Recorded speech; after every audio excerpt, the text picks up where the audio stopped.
1. The photographer's dilemma. Imagine you're a photographer who has spent decades capturing moments, preserving memories in perfect detail. Your entire life's work revolves around freezing time, making the temporary permanent. But here's where the paradox begins to unfold. You start to notice something strange happening to your own memories. Every time you photograph an event, your natural memory of that moment begins to fade. The photograph becomes so vivid, so detailed, that your brain starts to rely on the image instead of the actual experience. You remember the photograph, not the moment itself, the texture of the light in the image, not how it felt on your skin, the composition you chose, not the chaos of real life surrounding that frame. It's subtle at first. You attend your daughter's wedding, camera in hand, capturing every precious moment. But weeks later, when you try to recall the ceremony, you can only remember the photographs you took, the way your daughter looked through the lens, not how she appeared to your naked eye, the specific moment you chose to click the shutter, not the continuous flow of emotion and movement that surrounded it. The paradox deepens when you realize that the act of preserving memory is actually destroying it. The more you try to capture, the less you truly experience. The camera becomes a barrier between you and the present moment, even as it promises to preserve that moment forever. You're living your life through a viewfinder, always one step removed from the actual experience. But then you discover something even more unsettling. When you show these photographs to others who were present at the same events, their memories begin to shift too. They start remembering the event the way you photographed it, not the way they experienced it. Your subjective framing of reality becomes their memory. Your choice of what to include in the frame and what to leave out shapes their recollection of what happened. The question emerges, are you preserving memories or replacing them? Is the photograph a window to the past or a barrier that prevents you from accessing your authentic experience? And if everyone's memory of an event eventually aligns with the photographs taken, does that mean the unphotographed moments never really happened? The conversations that occurred outside the frame, the emotions that couldn't be captured, the subtle interactions that no camera could document, do these fade from collective memory simply because they weren't preserved? As you drift off to sleep, consider this. In our age of constant documentation, where every moment is photographed and shared, what are we truly remembering? Are we living our lives or simply curating them? And when the last person who experienced an event without a camera is gone, will the photographs become the only truth that remains?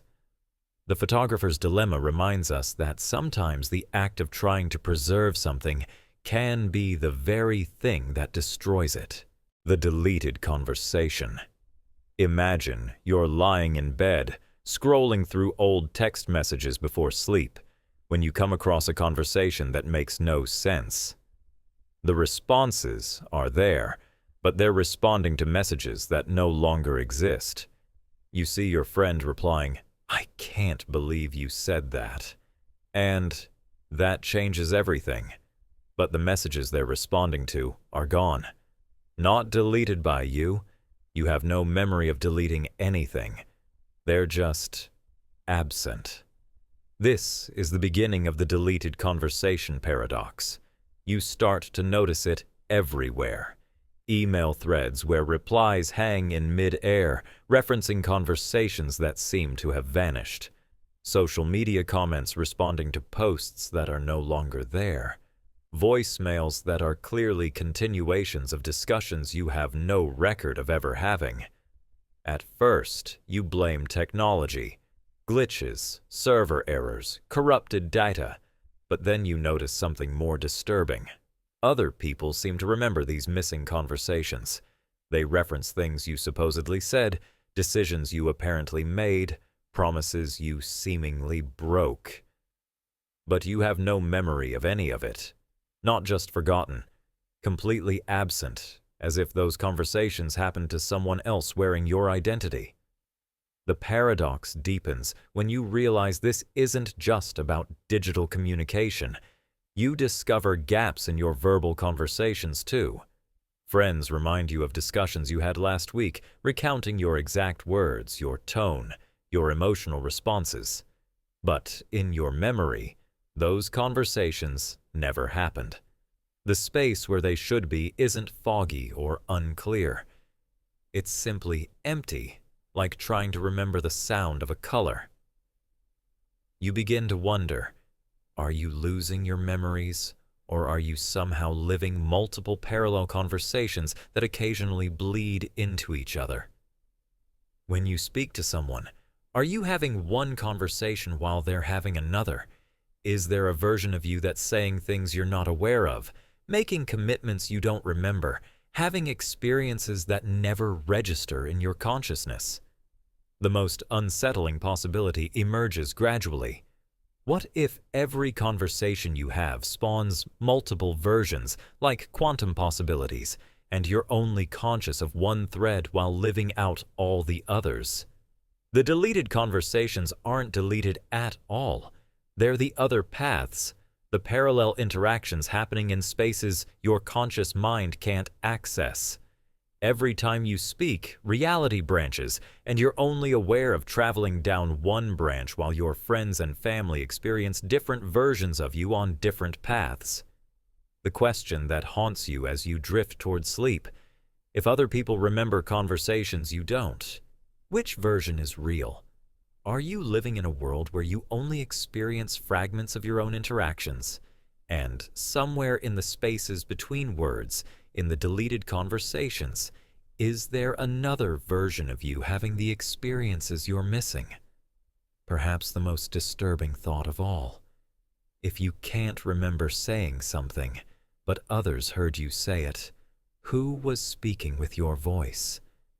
The mirror memory. Imagine you're standing in front of a mirror, but instead of seeing your reflection, you see something that shouldn't be possible. A memory plays out in the glass like a movie, not metaphorical or symbolic, but actual vivid recollection moving through the silvered surface like living history. You watch yourself as a child, playing in a backyard you recognize but can't quite place. The memory is crystal clear, more detailed than any normal recollection should be, filled with colors more vibrant than reality, and sounds more precise than life. But here's where the paradox begins to twist reality into impossible shapes. The child in the mirror is doing things you don't remember doing, living moments that feel familiar yet completely foreign. Having conversations you've never had with people who look like your family but speak words you've never heard. Playing with toys you've never owned in rooms that feel like home but are decorated with wallpaper you've never seen. The setting is familiar. The emotional resonance feels authentic, but the events themselves are completely alien to your conscious memory. You step closer to the mirror, and the memory shifts like pages turning in a book written by someone else. Now you're watching yourself as a teenager, but again, the scene is wrong in ways that make your chest tighten with inexplicable anxiety. You're in your childhood home, but it looks different. Not dramatically, but in subtle ways that feel both right and impossible. The wallpaper is a pattern you've never seen but somehow know intimately. The furniture is arranged in ways that contradict your memories but feel more correct than the truth. You're having a conversation with your mother in the mirror, but she's saying things she would never say, reacting in ways that contradict everything you know about her personality. She's kinder in some moments, crueler in others, speaking with wisdom she never possessed and expressing thoughts she never had. Yet watching this false version of your mother feels more emotionally satisfying than remembering the real one, as if the mirror is showing you the mother you needed rather than the one you had. The mirror memory phenomenon becomes more disturbing when you realize that these false memories feel more real than your actual ones, carrying emotional weight that your authentic recollections lack.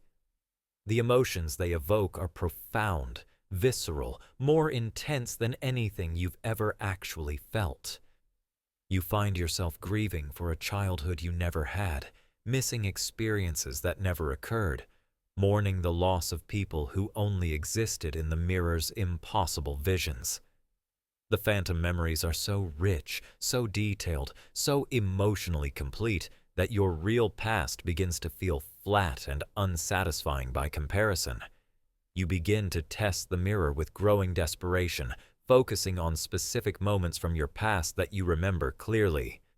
But every time you try to see a real memory, the mirror shows you something slightly different, like looking at your life through a funhouse lens that warps everything just enough to make it unrecognizable. The birthday party where you got the bike becomes a birthday party where you got a dog you never owned. The day you graduated becomes the day you dropped out of a school you never attended. The morning your father left becomes the morning he decided to stay, creating a family dynamic you've never experienced. Each reflection is a parallel version of your life, close enough to recognize but different enough to disturb, like looking at a photograph where everyone's face has been subtly altered.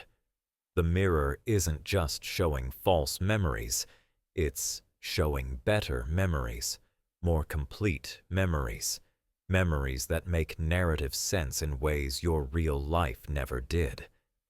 The paradox deepens when you discover that others can see these mirror memories too, but they see different versions than you do.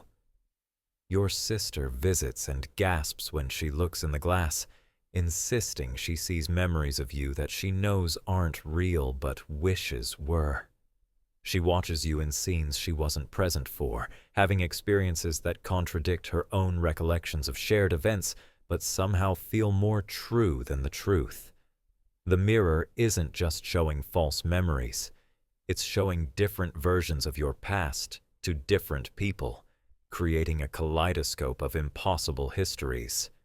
The most unsettling revelation comes when you realize that you're beginning to prefer the mirror memories to your real ones with an intensity that frightens you. They're more vivid, more emotionally satisfying, more narratively complete than anything you've actually lived.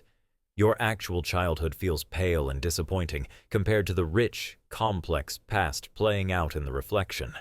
You start spending hours in front of the mirror, watching these alternate versions of your life, slowly losing interest in the reality you actually lived. As sleep approaches, the question lingers. If these false memories feel more real than real ones, what makes a memory authentic? Is it the fact that it happened, or the way it feels when you recall it? And if you had to choose between living with the truth of your past or the beauty of false memories, which would you choose? The mirror memory paradox suggests that sometimes the most painful truth isn't what happened to you, but what didn't. The witness protection effect. Imagine you wake up one morning and discover that everyone you know has forgotten you, but not in the way you might expect from a typical amnesia story. They haven't forgotten that you exist. That would be too simple, too clean. Instead, they've forgotten that you were ever present for any shared experience, as if you've been retroactively erased from every moment you witnessed while somehow remaining visible in the present. Your family remembers growing up in the same house, sharing the same experiences, but in their memories, you were never there watching, never participating, never witnessing their lives unfold. This is the witness protection effect, but instead of hiding from danger, you've been surgically removed from the past without anyone noticing the operation. Your presence has been extracted from other people's memories with precision, leaving the events themselves intact, but removing your participation entirely. You remember being at your sister's wedding, giving a heartfelt speech that brought tears to everyone's eyes, dancing with your mother to her favorite song, laughing with relatives you rarely see. But when you mention these precious memories, your sister looks at you with genuine confusion and growing concern. In her memory, the wedding happened exactly as you remember it. The flowers, the music, the emotional moments, even the specific conversations and interactions. But you weren't there. Someone else gave the speech, someone whose identity shifts whenever you ask for details. Someone else danced with your mother, but when pressed, your family can't quite remember who. It's as if your role in their memories has been filled by a placeholder, a generic figure who performed your actions but left no lasting impression on anyone's recollection. The paradox becomes more complex and emotionally devastating when you realize that you still have all your memories intact with perfect clarity. You remember every conversation, every shared laugh, every moment of connection, every fight and reconciliation, every triumph and disappointment. But you're the only one who remembers yourself being present for any of it. It's as if you've become a ghost in your own past, invisible to everyone who should remember you most clearly, condemned to carry the weight of shared experiences that only you can recall. You discover that physical evidence of your presence still exists, but it exists in a state of quantum uncertainty. Photographs still show you at family gatherings, but when others look at the same photos, they see different things entirely. Some see empty spaces where you should be, as if you've been digitally removed from every image. Others see different people entirely. Cousins who weren't there, family friends who died years ago, or faces they can't quite identify but insist belong in the photo. Your signature is still in the wedding guest book, but to everyone else, the page appears blank or bears someone else's name in handwriting they can't identify. The evidence of your existence remains like archaeological fragments, but the shared witness of that existence has vanished into a void that no one else seems to notice. When you point to your signature, your family sees nothing. When you show them photos where you're clearly visible, they describe entirely different images. The physical world maintains proof of your presence, but human perception has been altered to exclude you from the narrative of your own life. The most disturbing aspect of the witness protection effect is how naturally everyone adapts to your absence from their memories without experiencing any cognitive dissonance. They don't notice the inconsistencies, the gaps, the logical impossibilities that your erasure creates. When you point out that their memories don't make sense, how could your mother have danced with someone who wasn't there? How could a speech have been given by someone no one can identify? They offer explanations that feel reasonable to them but impossible to you. They remember dancing alone, or with a family friend who was never actually present, or they become vague and change the subject. They remember the speech being given by the officiant, or by your father, or by someone whose identity becomes fluid whenever you press for details. The explanations shift and contradict each other, but each person remains convinced that their version is correct, even when their versions conflict with each other. You begin to wonder if this is what it means to truly disappear from existence. Not to die, but to be gradually erased from the collective memory of your life while still being physically present. You're becoming a stranger to your own history, an outsider looking in on experiences that belong to you but are no longer owned by anyone else's recollection. You exist in the present tense, but have been deleted from the past tense, creating a temporal exile that leaves you homeless in your own timeline. The paradox deepens when you realize that new memories can't be properly formed either with the same surgical precision. When you interact with people now, they forget your presence within hours, sometimes minutes. You can have long conversations, share profound moments, create new experiences together, but the next day they remember the conversation happening with someone else, or by themselves, or they have no memory of it at all. You're living in a perpetual present where nothing you do or say can stick in anyone else's memory, like writing in water or speaking into a void. The question that haunts you as you approach sleep is more than philosophical. It's existential. If a tree falls in a forest and only you remember hearing it, did it make a sound? If you live a life that no one else can remember, are you truly alive? The witness protection effect suggests that our existence might be more fragile than we imagine, dependent not just on our own memories but on the willingness of others to remember us as part of their story. Perhaps the most profound form of loneliness isn't being alone.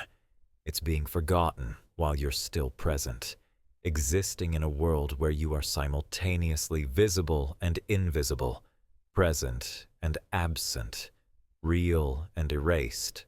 The nostalgic loop. Imagine you're experiencing the strangest and most emotionally devastating form of nostalgia imaginable, something that defies the basic laws of time and memory.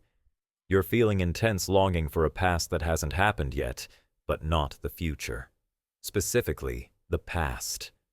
You're nostalgic for memories you don't actually have, yearning for experiences that exist in a timeline you've never lived, missing people you've never met, and places you've never been with an intensity that brings you to tears.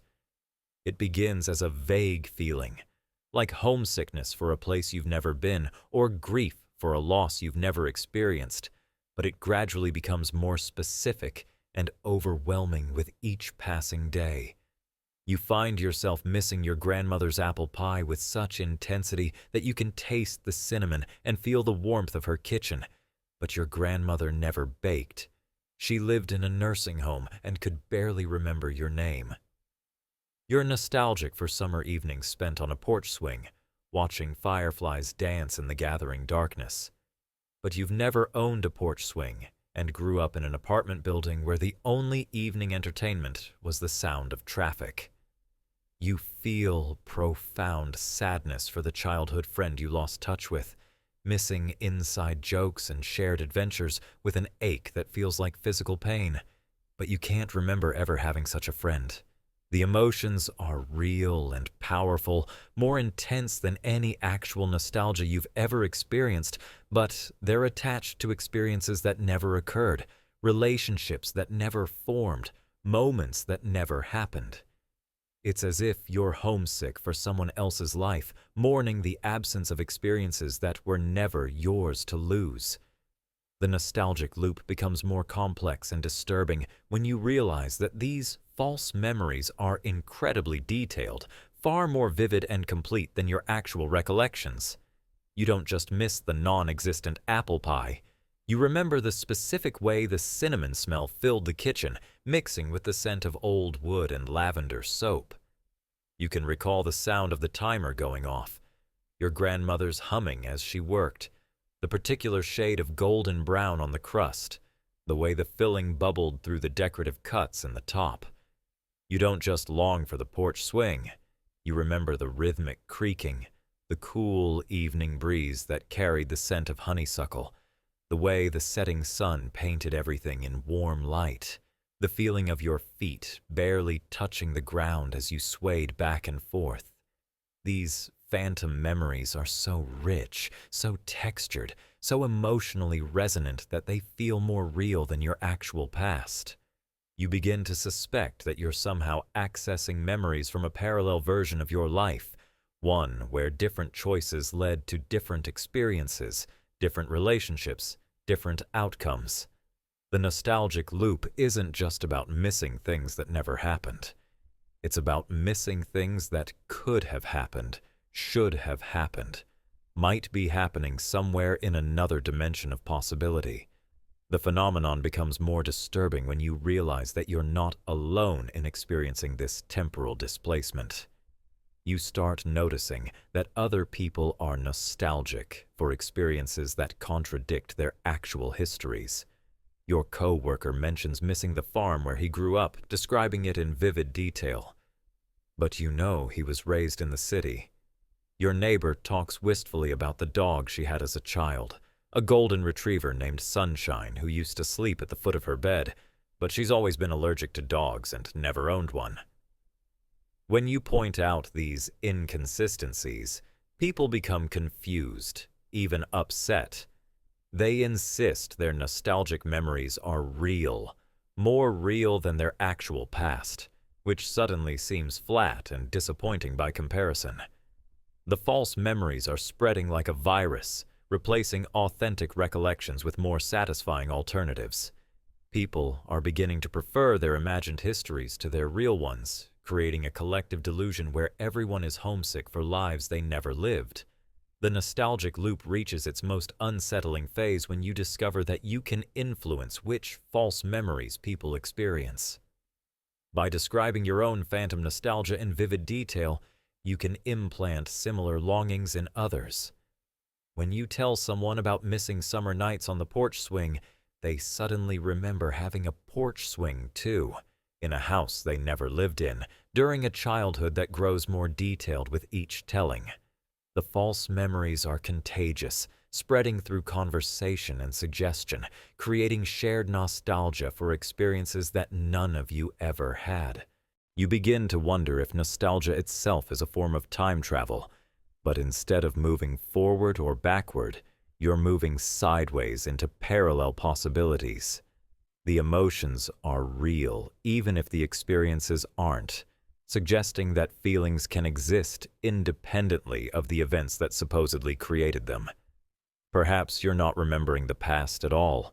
Perhaps you're remembering potential, mourning paths not taken, grieving for lives you could have lived but didn't. The most haunting realization comes when you understand that you're starting to prefer the false memories to the real ones. Your actual childhood feels pale and unsatisfying compared to the rich, warm, emotionally complete past that exists only in your nostalgic imagination. You find yourself spending more time dwelling on experiences that never happened than on memories of your actual life.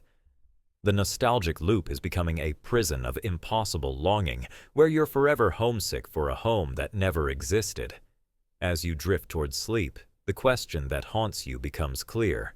If you can feel genuine nostalgia for experiences you never had, what does that say about the nature of memory and emotion? Are feelings more real than facts? And if you had to choose between the truth of your past and the beauty of impossible memories, which would you choose? The nostalgic loop suggests that sometimes the most powerful emotions are attached to the experiences we never had, and sometimes the deepest love is for lives we never lived. The false witness. Imagine you're called to testify in a court case about an event you witnessed with perfect clarity. You saw a car accident at an intersection, watched as a blue sedan ran a red light and struck a silver SUV. The details are crystal clear in your memory. The time of day, the weather conditions, the sound of screeching brakes, the terrible crunch of metal on metal. You're confident in what you saw, ready to tell the truth under oath. But when you arrive at the courthouse, something impossible happens. Every other witness describes a completely different event. They saw a red truck running a stop sign and hitting a white sedan. The time of day is different. The weather was opposite to what you remember. The sounds and sequence of events contradict everything in your memory. At first, you assume the others are mistaken or lying, but their testimony is consistent with each other and wildly different from yours. Security cameras confirmed their version of events, showing footage that depicts exactly what they described, but nothing like what you remember. This is the beginning of the false witness paradox, where your memory becomes the lie and everyone else's becomes the truth. You don't just remember differently. You remember impossibly, recalling events that the physical evidence proves never occurred. Your perfect clarity becomes perfect delusion. Your certainty transforms into isolation. Your truth becomes everyone else's fiction. The paradox deepens when you realize this isn't an isolated incident. You begin reviewing other memories, checking them against external evidence, asking other people about shared experiences. The pattern emerges slowly, like a nightmare taking shape in the darkness. Many of your memories are false, not forgotten or distorted, but completely fabricated. Events you remember witnessing never happened. Conversations you're certain you had never occurred. People you recall meeting have no memory of you. You discover that you've been a false witness to your own life, confidently remembering experiences that exist only in your mind. The car accident is just the beginning. You remember graduating from a school you never attended, working at jobs you never had, visiting places you've never been. Your memories are so vivid, so detailed, so emotionally resonant that they feel more real than reality itself, but they're elaborate fictions created by your own mind. The most disturbing aspect of the false witness phenomenon is how your brain creates these phantom memories with such precision and authenticity. They're not vague impressions or wishful thinking. They're complete, multi-sensory experiences with backstories, emotional context, and perfect internal consistency. You remember the specific shirt you wore to the graduation ceremony, the taste of the cake at the celebration afterward, the feeling of pride as your name was called. But none of it ever happened. You begin to suspect that your mind is creating these false memories to fill gaps in your actual experience, constructing a more interesting, more coherent narrative than your real life provides. The false memories are better than the real ones, more dramatic, more meaningful, more emotionally satisfying. Your brain is essentially writing fiction and presenting it as fact, creating a parallel autobiography that's more engaging than your actual history. The phenomenon becomes more complex when you realize that your false memories are starting to influence other people's recollections. When you confidently describe events that never happened, some people begin to doubt their own memories. They start to think maybe they were mistaken. Maybe their version of events is wrong. Your false certainty becomes more convincing than their real uncertainty, and slowly, your fictional memories begin to contaminate the truth. You discover that confidence is more persuasive than accuracy. When you describe your phantom memories with absolute conviction, people believe you over their own recollections. Your false witness testimony becomes their false memory, spreading through social networks like a virus of manufactured certainty. Truth becomes whatever is told with the most confidence, and reality bends to accommodate the most compelling narrative. The false witness paradox reaches its most unsettling conclusion when you realize that you can't tell the difference between real and false memories anymore. They feel identical in your mind, carry the same emotional weight, seem equally valid. You've become an unreliable narrator of your own existence, unable to distinguish between what you've lived and what you've imagined. Every memory becomes suspect, every recollection potentially false. The question that haunts you is profound and terrifying. If you can't trust your own memory, how do you know anything about your past?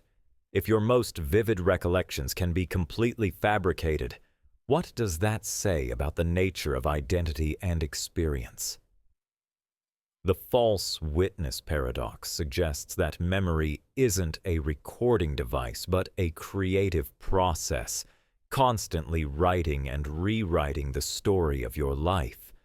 And sometimes, the most convincing lie is the one you tell yourself. The Mandela effect's dark twin. Imagine discovering that the Mandela effect has an evil twin, something far more sinister than collective false memories. While the Mandela effect involves groups of people remembering things that apparently never happened, its dark twin operates in reverse. It makes people forget things that definitely did happen, erasing real events from collective memory with surgical precision. You become aware of this phenomenon when you notice that certain historical events, personal experiences, and cultural touchstones are vanishing from everyone's memory except your own. It starts with small things that make you question your sanity. You remember a popular song from the 1990s, can hum every note, recall the music video and the controversy it caused. But when you try to find it online, it doesn't exist. Not just absent from streaming services, completely erased from history. No trace of the artist, no mention in music databases, no evidence it was ever created. When you ask friends who you know loved the song, they look at you blankly. They don't just fail to remember it, they seem genuinely confused by your description, as if you're describing something impossible. The dark twin phenomenon escalates when you realize it's affecting major historical events.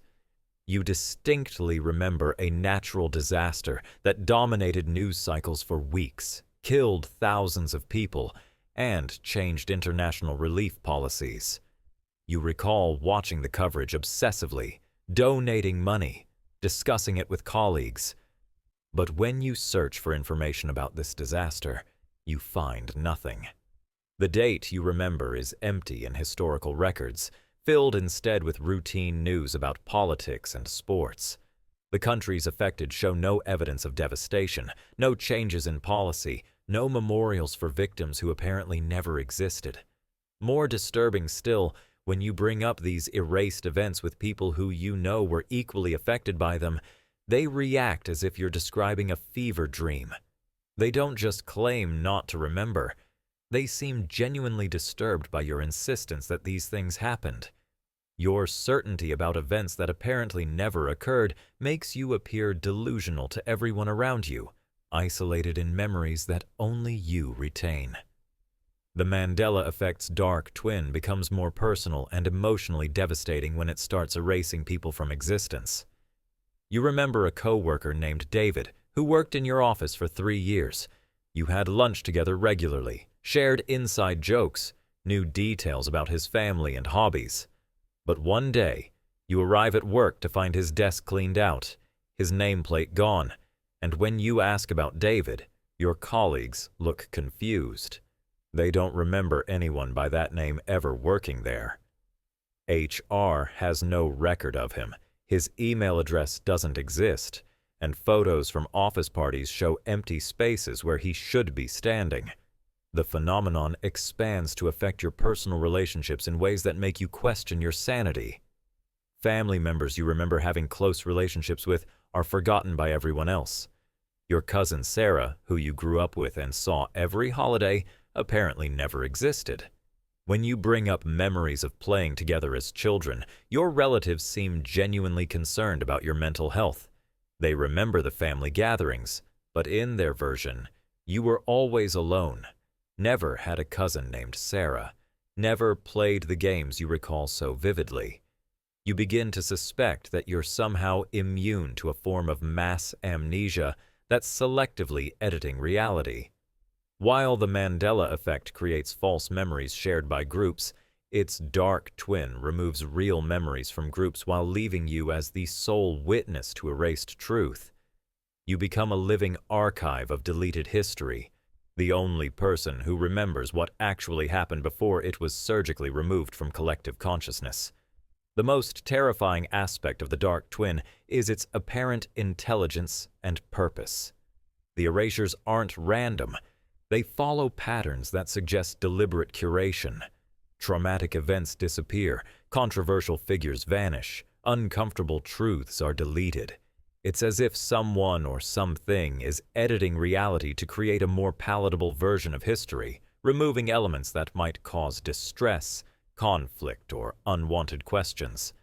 Your memories become evidence of censored truth, proof of a reality that someone decided should be forgotten. You discover that the erasure process is ongoing and accelerating. Each day brings new gaps in collective memory, new pieces of history vanishing into the void. Movies you loved are forgotten by everyone who watched them. Books that influenced your thinking are erased from libraries and minds alike. Conversations that shaped your worldview are deleted from the memories of everyone who participated in them. You're becoming the sole guardian of an increasingly large collection of forbidden memories. The dark twin reaches its most disturbing manifestation when you realize it might be erasing you too, piece by piece. People are starting to forget interactions they had with you, conversations you shared, experiences you created together. Your presence in other people's memories is fading, being edited out like an unwanted character in a revised story.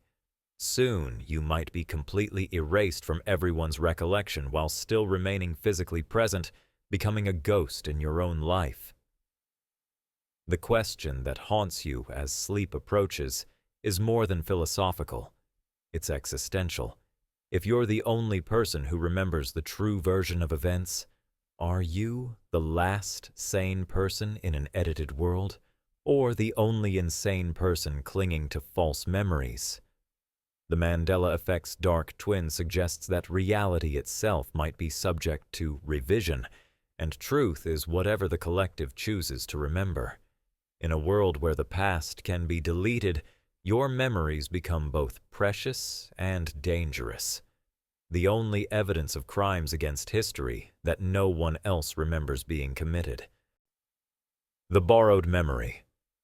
Imagine waking up one morning with a crystal-clear memory of riding a bicycle for the first time, feeling the wobble of uncertainty transform into smooth forward motion, hearing your father's encouraging voice behind you. The memory is vivid, emotional, complete. You can feel the summer breeze, smell the honeysuckle growing along the fence, remember the specific moment when you realized you were riding alone and turned to see your father waving from 20 feet behind you. There's only one problem. This memory belongs to your sister, not you. This is the borrowed memory phenomenon, where recollections migrate between people like birds changing nests, carrying with them all the emotional weight and sensory detail of the original experience. You don't just know about your sister's first bike ride. You remember living it, feeling it, experiencing it as if it were your own childhood milestone. The memory fits seamlessly into your personal history, feeling more authentic than many of your actual experiences. At first, you dismiss it as a simple confusion, the kind of mix-up that happens in families where similar experiences blur together over time. But as you examine your memories more carefully, you discover that this isn't an isolated incident. You have clear recollections of your brother's first day of school, complete with the anxiety about making friends and the taste of the peanut butter sandwich your mother packed. You remember your cousin's birthday party from her perspective, feeling the embarrassment when no one laughed at the joke she told, experiencing the joy when she opened the gift she'd been hoping for. The borrowed memory phenomenon becomes more complex when you realize that these aren't just family memories bleeding together. You have vivid recollections of experiences from people you barely know, a coworker's vacation to Italy, a neighbor's wedding day, a stranger's car accident. These memories arrive complete with emotional context and personal significance, as if you've somehow absorbed the experiences of everyone around you. You remember the taste of gelato in Rome, though you've never been to Italy. You recall the nervousness of walking down the aisle, though you've never been married. The most disturbing aspect of borrowed memories is how natural they feel. They don't arrive labeled as foreign or false. They integrate seamlessly into your personal narrative, feeling as authentic as your own experiences. You have to actively work to identify them as borrowed, comparing your recollections against external evidence and other people's accounts. The borrowed memories often feel more emotionally resonant than your actual experiences, carrying deeper meaning and stronger feelings than the events you actually lived through. You begin to suspect that memory isn't as individual as you thought. Perhaps consciousness is more porous than we imagine, allowing experiences to flow between minds like water finding its level. The borrowed memories might be evidence of a deeper connection between all conscious beings, a shared pool of experience that we normally can't access but sometimes glimpses through the cracks in our individual awareness. The phenomenon becomes more unsettling when you discover that your own memories are being borrowed by others. Your sister mentions remembering your first day at college, describing the nervousness, the excitement, the specific moment when you realized you were truly independent. But she wasn't there. She was in high school when you left for college. Somehow, your experience has become her memory, complete with your emotional state and personal insights. You realize that memories are migrating in all directions, creating a complex web of shared experiences where individual ownership becomes meaningless. Your coworker describes remembering your grandmother's funeral as if she attended it herself, feeling the grief and closure you experienced. Your neighbor recalls your first job interview, complete with the sweaty palms and racing heart you felt in that conference room. Your personal experiences are becoming communal property, distributed among everyone in your social network. The borrowed memory network reveals something profound about the nature of consciousness and identity. If experiences can be shared so completely that they become indistinguishable from personal memory, what makes an experience truly yours? Is it the fact that you lived it, or the way it feels when you remember it? The borrowed memories carry the same emotional weight as authentic ones, suggest the same lessons, shape your personality in similar ways. The phenomenon reaches its most philosophical depths when you realize that all memory might be borrowed to some degree. The experiences you consider most personal, most formative, most uniquely yours might be composites assembled from various sources: family stories, cultural narratives, media influences, and unconscious absorption of other people's experiences. Your identity might be less singular than you imagined, more collective than individual. The question that emerges as you drift toward sleep is both liberating and terrifying. If memory is truly collective, if experiences can be shared across the boundaries of individual consciousness, what does that mean for personal identity? Are you a unique individual with private experiences, or are you a node in a vast network of shared consciousness, experiencing echoes of everyone else's life? The borrowed memory paradox suggests that the line between self and other might be more permeable than we ever imagined, and that in some profound sense, we might all be living each other's lives. The last day phenomenon. Imagine you have a perfect memory of your last day alive, but you're still living. The memory is complete, final, and emotionally devastating. You remember dying, remember the moment consciousness faded, remember the strange peace that came with letting go. You recall the hospital room, the faces of family members gathered around your bed, the specific words spoken in those final moments. You remember your last breath, the sensation of slipping away, the feeling of life leaving your body. But here you are, awake, breathing, alive, carrying the vivid memory of your own death.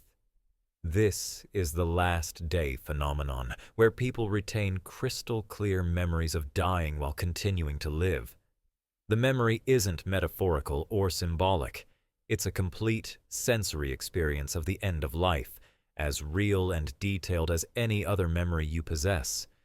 You remember the taste of the morphine drip, the sound of the heart monitor's final beep, the weight of your father's hand holding yours as you died. The memory is so authentic, so emotionally complete, that it feels more real than your current existence. The phenomenon becomes more disturbing when you realize that the death you remember was beautiful, peaceful, meaningful in ways that your continued life seems to lack. In the memory, you achieved closure with estranged family members, made peace with your life choices, experienced a profound sense of completion and acceptance. Your death was dignified, surrounded by love, filled with the kind of emotional resolution that real life rarely provides. Compared to this perfect ending, your ongoing existence feels anticlimactic, unnecessary, somehow wrong. You begin to suspect that you actually did die, and what you're experiencing now is some form of afterlife, purgatory, or extended dream state. The memory of death feels more authentic than your current reality, which has taken on a strange, ethereal quality since you remembered dying. Colors seem less vivid, emotions feel muted, interactions with other people lack the intensity and meaning they once had. It's as if you're living in a faded copy of life, a ghostly continuation that lacks the substance of your pre-death existence. The last day phenomenon becomes more complex when you discover that you're not alone in this experience. You meet others who also remember dying, each carrying detailed memories of their final moments while continuing to live in this strange afterward. Some remember death by illness, others by accident, some by violence, others peacefully in their sleep. All describe the same sense of completion, the same beautiful resolution, the same feeling that what came after was somehow less real than the ending. You form a support group of the living dead, people who remember dying but continue to exist in this twilight state between life and death. You compare notes, share details of your final moments, try to understand what this continued existence means. Some believe you're all ghosts who don't know you're dead. Others think you're in some form of collective near-death experience. Still others suspect you're living in a simulation that continued running after your consciousness should have ended. The most unsettling discovery is that the people in your life don't remember your death. Your family has no memory of gathering around your deathbed, no recollection of the funeral they supposedly attended, no awareness that you ever died at all. They act as if your life continued uninterrupted, as if the death you remember so clearly never happened. When you try to discuss your death memory with them, they become concerned about your mental health, suggesting therapy or medical evaluation. You begin to wonder if the death memory is a glimpse of the future, a preview of how your life will end that somehow reached backward through time to your current consciousness. Perhaps you're experiencing temporal bleeding, where the emotional impact of your future death is so profound that it creates memories before the event occurs. The death you remember might be destiny, inevitable and approaching, casting its shadow backward into your present awareness. Alternatively, the last day phenomenon might be evidence of parallel timelines, where you actually did die in another reality, but somehow your consciousness slipped sideways into a timeline where you continued living. The death memory might be authentic recall from a parallel existence, a life that ended while you kept going in this one. You're living in the timeline where you survived, but retaining memories from the timeline where you didn't. The phenomenon reaches its most profound implications when you realize that remembering your own death has changed how you relate to being alive. Every day feels borrowed, unearned, a gift you weren't supposed to receive. You experience a strange form of survivor's guilt, mourning for the beautiful death you remember while trying to find meaning in the life that inexplicably continued. The memory of dying becomes both a burden and a blessing, a perfect ending that makes every new beginning feel incomplete. The question that haunts you as you approach sleep each night is whether this will be the night the memory becomes reality, when the life that should have ended finally catches up with the death you already remember.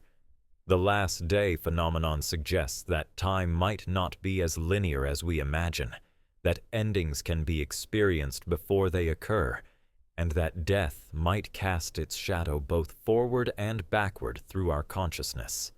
In carrying the memory of your own death, you become a living paradox, proof that endings and continuations can coexist in the strange landscape of human consciousness. The Memory Palace Collapse. Imagine you've spent years building the perfect memory palace, a vast mental architecture where every room contains specific memories, every hallway connects related experiences, every door opens to carefully cataloged moments from your past. You've followed the ancient techniques, creating elaborate spaces in your mind where memories live in organized splendor. Your childhood home becomes the foundation, with additions and wings housing different periods of your life.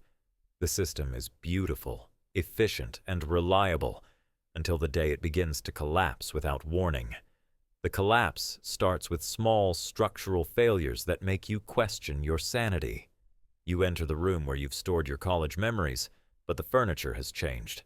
The desk where you kept memories of late-night study sessions is now a bookshelf filled with experiences you don't recognize. The bed where you stored memories of your first serious relationship contains someone else's romantic experiences, intimate moments with people you've never met. The memories are still vivid and detailed, but they're not yours. The architectural integrity of your memory palace begins to fail more dramatically as rooms start bleeding into each other. The kitchen, where you've stored family dinner memories, merges with the library of your professional achievements, creating impossible hybrid spaces where childhood meals are served at business meetings and your promotion celebration includes deceased relatives who couldn't have been there. The careful organization you've maintained for years dissolves into chaos as memories migrate randomly between spaces. You discover that other people's memories have somehow infiltrated your palace, taking up residence in rooms that should contain only your experiences. You enter the workshop where you've stored memories of learning to drive, but instead find detailed recollections of someone else's driver's education, complete with a different instructor, different car, different emotions. The sensory details are perfect. You can smell the particular air freshener in that stranger's car, feel the anxiety of their parallel learning experience, remember their unique moment of understanding how the clutch works. The memory palace collapse becomes more disturbing when you realize that your own memories are migrating to other people's mental architecture. Friends mention remembering experiences that belong to you, describing your high school graduation from their perspective, recalling your wedding day as if they were the bride or groom. Your carefully preserved personal moments are living in other people's memory palaces, integrated into their mental architecture as if they always belonged there. The structural failure accelerates as entire wings of your palace crumble simultaneously. Decades of memories become inaccessible, not forgotten, but physically unreachable as the mental pathways to those rooms simply vanish. You know the memories are still there somewhere in the ruins, but the organizational system that made them retrievable has collapsed. You're left with random, disconnected fragments of experience floating in the debris of your mental architecture. You attempt to rebuild, creating new rooms and pathways to house your remaining memories, but the palace continues to deteriorate faster than you can repair it. New memories can't find proper storage spaces, so they pile up in unstable temporary structures that collapse under their own weight. Recent experiences become immediately inaccessible, vanishing into the architectural chaos before they can be properly integrated into your mental filing system. The most terrifying aspect of the collapse is how it affects your sense of identity and continuity.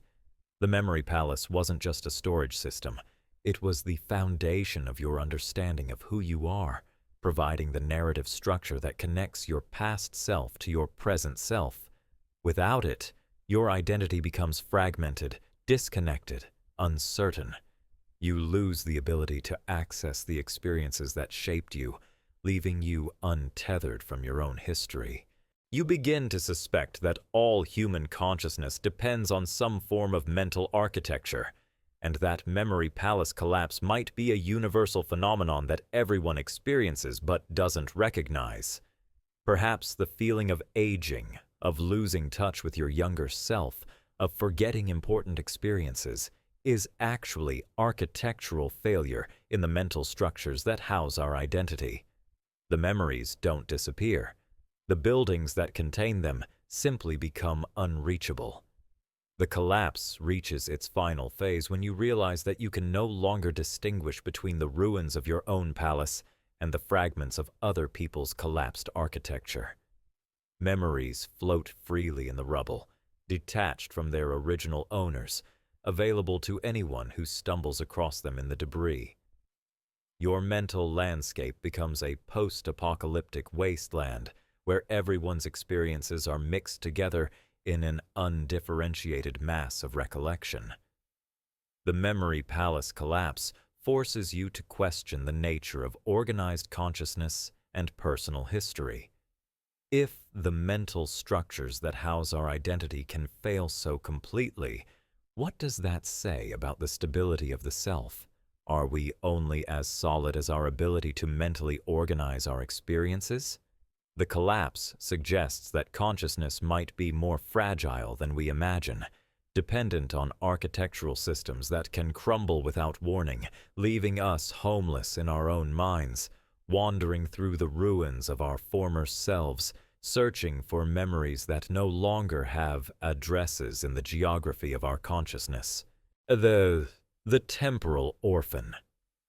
Imagine waking up one morning with a profound sense of displacement, as if you've been torn from your proper place in time and deposited in the wrong era entirely. This isn't nostalgia or a simple preference for the past. It's the deep, unsettling conviction that you belong to a different time period, that your consciousness somehow became separated from its correct temporal home and ended up stranded in the present. You are a temporal orphan, lost in time, carrying memories and sensibilities that seem to belong to an era you never lived through. The displacement manifests in countless small ways that accumulate into overwhelming evidence. You have detailed knowledge of historical periods you never studied, intimate familiarity with cultural practices you never learned, emotional responses to time periods you never experienced. You feel genuine homesickness for Victorian England or ancient Rome or medieval Japan, as if these were places you once lived rather than historical abstractions. The longing isn't romantic or idealized. It's specific, personal, painful in the way that all homesickness hurts. You possess memories that seem to belong to these other eras. Not fantasy or imagination, but actual recollections with sensory detail and emotional complexity. You remember the smell of coal smoke in London fog, the weight of medieval armor, the specific techniques for grinding pigments to make paint centuries before mass production. These memories feel more authentic than many of your documented experiences, more emotionally resonant than your actual childhood, more formative than the life you can prove you've lived. The temporal orphan phenomenon becomes more complex when you realize that your displacement isn't consistent across all time periods. You might feel deeply connected to 18th century France, but completely alien to 19th century America. Your temporal homesickness is specific, suggesting that your consciousness somehow belongs to particular moments in history rather than just the past in general.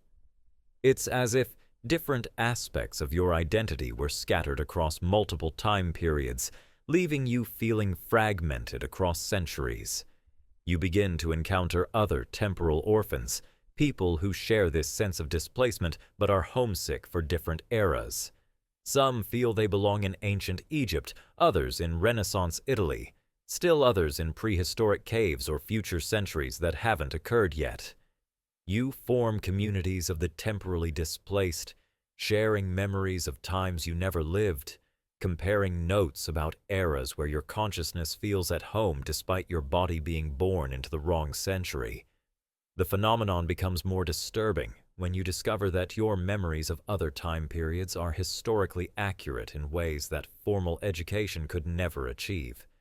You know details about daily life, cultural practices, social dynamics that aren't recorded in history books, information that could only come from direct experience.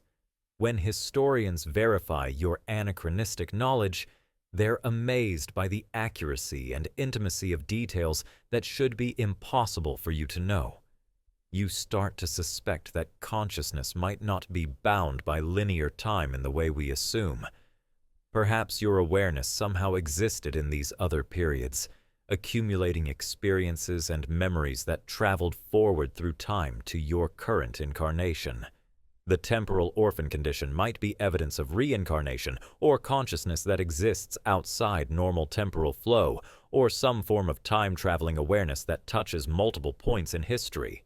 Alternatively, the displacement might suggest that all time exists simultaneously, and some people are naturally attuned to multiple time periods at once. Your memories of other eras might not be false. They might be authentic experiences from parallel timelines where you lived different lives in different centuries. The temporal orphan phenomenon could be proof that consciousness can access multiple streams of time, experiencing several lifetimes simultaneously while only being aware of the displacement in one timeline. The most profound implication of temporal orphanage is how it affects your relationship with your current life. Everything in the present feels wrong, artificial, alienating.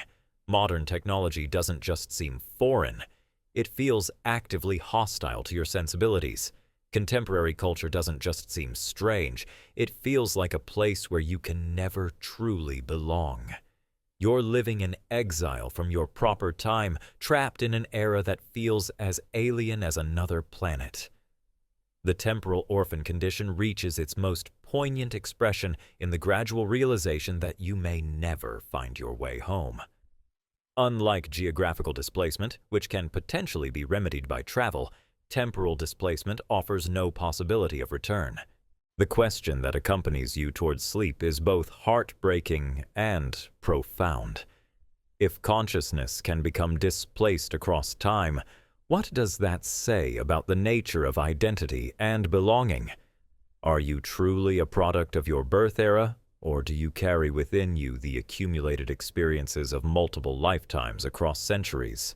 The temporal orphan paradox suggests that time might be less linear than we imagine, and that some souls are born into the wrong century, forever homesick for times they remember but never lived, carrying the impossible burden of loving the past more than the present, mourning for eras that ended before their bodies were born.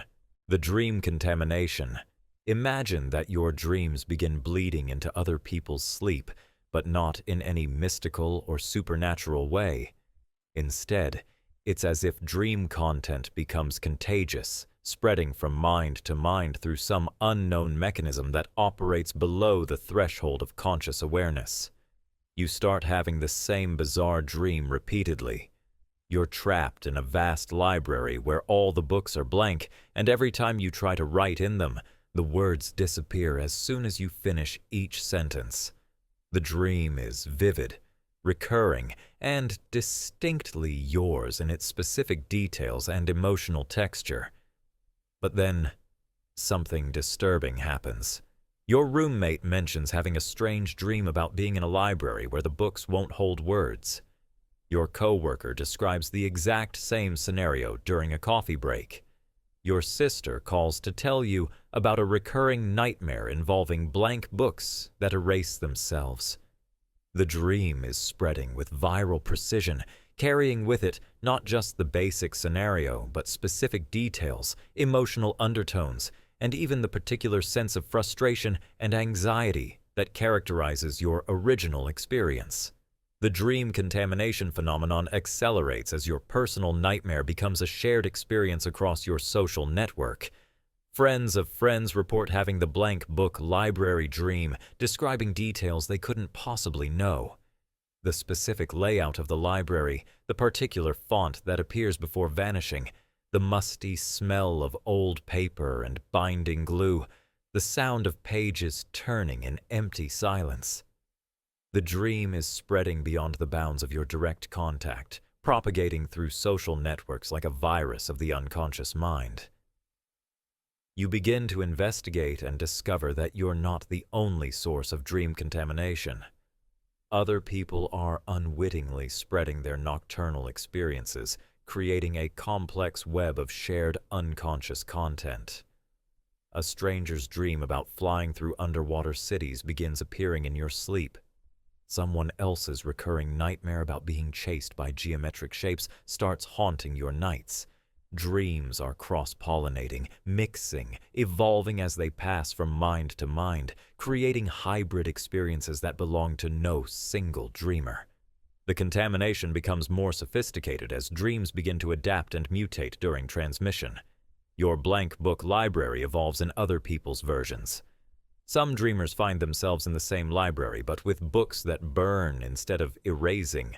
Others encounter libraries where the books scream when opened. Still others find themselves as books trying to write themselves. The core concept spreads while adapting to each new host's psychological landscape, like a dream virus that evolves to match each infected mind. You discover that dream contamination operates according to mysterious rules that seem to bypass normal social boundaries. You share dreams with people you've never met, living thousands of miles away, who somehow contract your nocturnal experiences through unknown channels. Geographic distance means nothing to dream contagion. Your library nightmare appears in the sleep of someone in another country who has no possible connection to you through any normal means of communication. The phenomenon becomes more disturbing when you realize that the contaminated dreams feel different from your normal dream experiences. They carry a foreign quality, an emotional signature that doesn't match your usual unconscious productions. You can sense that these dreams originated in someone else's mind, bringing with them traces of another person's fears, desires, and psychological patterns. Your sleep becomes contaminated with other people's unconscious content, making your own dreams feel less private, less purely your own. The most unsettling aspect of dream contamination is how it begins to affect your waking consciousness. The borrowed dreams start influencing your thoughts, emotions, and behavior during the day. You develop anxieties that belong to other people, feel attractions to things that never interested you before, experience mood shifts that correspond to the emotional content of contaminated dreams. Your personality begins to shift as you absorb psychological material from other dreamers, becoming a composite of multiple unconscious minds. You start to wonder if consciousness is more porous than previously imagined, especially during sleep when normal psychological defenses are lowered. Perhaps the boundaries between individual minds become permeable during dream states, allowing unconscious content to flow freely between dreamers. The contamination might be evidence of a collective unconscious that operates through direct mind-to-mind transmission rather than cultural symbols and archetypes. The dream contamination network reveals itself to be vast and complex, connecting dreamers across the globe in an invisible web of shared unconscious experience. You begin mapping the patterns, tracking how dreams spread, mutate, and evolve as they pass through different minds. Some dreams become global phenomena, experienced by millions of people with local variations. Others remain contained within small social groups, creating intimate circles of shared unconscious content. The most profound realization comes when you understand that dream contamination might be fundamental to human consciousness, not an anomaly, but a basic feature of how minds interact during sleep. Perhaps individual dreams are actually composites of contaminated content from multiple sources, making every dream a collaborative unconscious production. Your most personal nocturnal experiences might actually be remixes of borrowed material, combinations of contaminated elements from dozens of other dreamers. The question that haunts you as you drift towards sleep becomes a source of existential anxiety. If your dreams are contaminated with other people's unconscious content, which parts of your inner life are truly your own? Are you dreaming your own dreams, or are you simply a host for other people's nocturnal experiences? The dream contamination paradox suggests that the boundaries of individual consciousness might be more permeable than we imagine, and that in sleep, we become part of a vast collective unconscious network where private thoughts become shared experiences, and the most intimate aspects of our mental lives become viral content spreading through the invisible internet of dreams. The Convergent Memory. Imagine discovering that your most personal, unique memories are actually shared by thousands of other people in identical detail. Not similar experiences that many people have, like first days of school or family vacations, but precisely the same memory with identical sensory details, emotional textures, and narrative structure. You remember a specific afternoon when you were 7 years old, sitting in your grandmother's kitchen while she made jam, watching sunlight filter through lace curtains as the smell of strawberries filled the air. The memory is yours, intimate and irreplaceable, until you discover that countless strangers remember the exact same afternoon with the exact same grandmother in the exact same kitchen. This is convergent memory, where individual recollections mysteriously align across multiple minds with impossible precision. The shared memories aren't vague or general, they're devastatingly specific. Every detail matches. The pattern of the lace curtains, the particular shade of strawberry red, the way your grandmother hummed while stirring the pot, the specific words she spoke, even the feeling of the wooden chair against your small legs. Thousands of people carry this identical memory, each believing it to be their own unique childhood experience.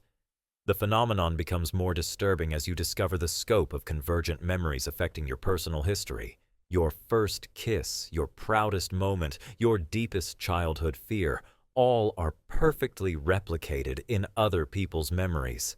You find online forums where strangers describe your most intimate experiences in exact detail, sharing memories that should belong only to you. They remember your thoughts, your emotions, your private moments with the same vivid clarity that you do, as if they were present inside your consciousness during those formative experiences. You begin to question which memories are authentically yours versus convergent experiences that have somehow implanted themselves in your mind. The convergent memories feel completely real, carrying all the emotional weight and personal significance of genuine recollection. There's no way to distinguish them from your true memories based on how they feel or how clearly you remember them. The boundary between personal and collective experience dissolves, leaving you uncertain about the ownership of your own past. The convergent memory phenomenon reveals patterns that suggest it's not random contamination, but follows specific rules. Certain types of experiences are more likely to converge.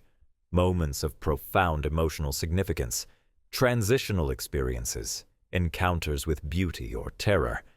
The shared memories tend to be archetypal, representing universal human experiences in their most perfect, distilled form.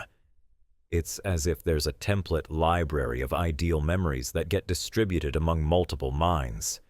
You discover that convergent memories often improve upon reality, presenting more emotionally satisfying versions of common experiences than most people actually live. The shared grandmother's kitchen is more perfect than any real kitchen, filled with ideal light and unconditional love. The convergent first kiss is more romantic, more meaningful, more cinematically perfect than most actual first kisses. The phenomenon seems to create shared access to idealized versions of human experience, offering everyone participation in moments more beautiful than their actual lives provided. The most unsettling realization is that convergent memories appear to be replacing authentic ones. People gradually lose access to their actual childhood experiences as the idealized convergent versions become dominant. The real grandmother's kitchen, with its ordinary lighting and imperfect moments, fades from memory as the perfect convergent version takes precedence. Individual personal history is being overwritten by collective idealized experiences. You begin to suspect that convergent memory might be evidence of a collective unconscious that operates through shared experience rather than symbolic archetypes. Perhaps human consciousness naturally tends towards certain ideal moments, and these templates become so powerful that they manifest as identical memories across multiple minds. The convergent experiences might represent the memories that humanity collectively wishes it had, distributed among individuals who need access to idealized experiences their actual lives didn't provide. Alternatively, convergent memory might suggest that consciousness itself is less individual than we assume. Perhaps what we consider personal memory is actually access to a shared database of human experience, and individual consciousness is simply a unique pattern of access to collective memory banks. The convergent memories might be evidence that all minds are connected to the same source material, drawing from identical pools of archetypal experience. The phenomenon reaches its most profound implications when you realize that convergent memories might be fundamental to human identity formation. If everyone shares access to the same idealized experiences, then individual personality might be less unique than we imagine.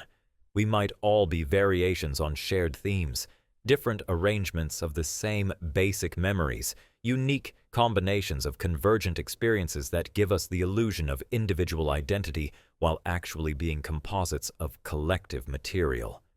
The question that accompanies you towards sleep is both liberating and terrifying.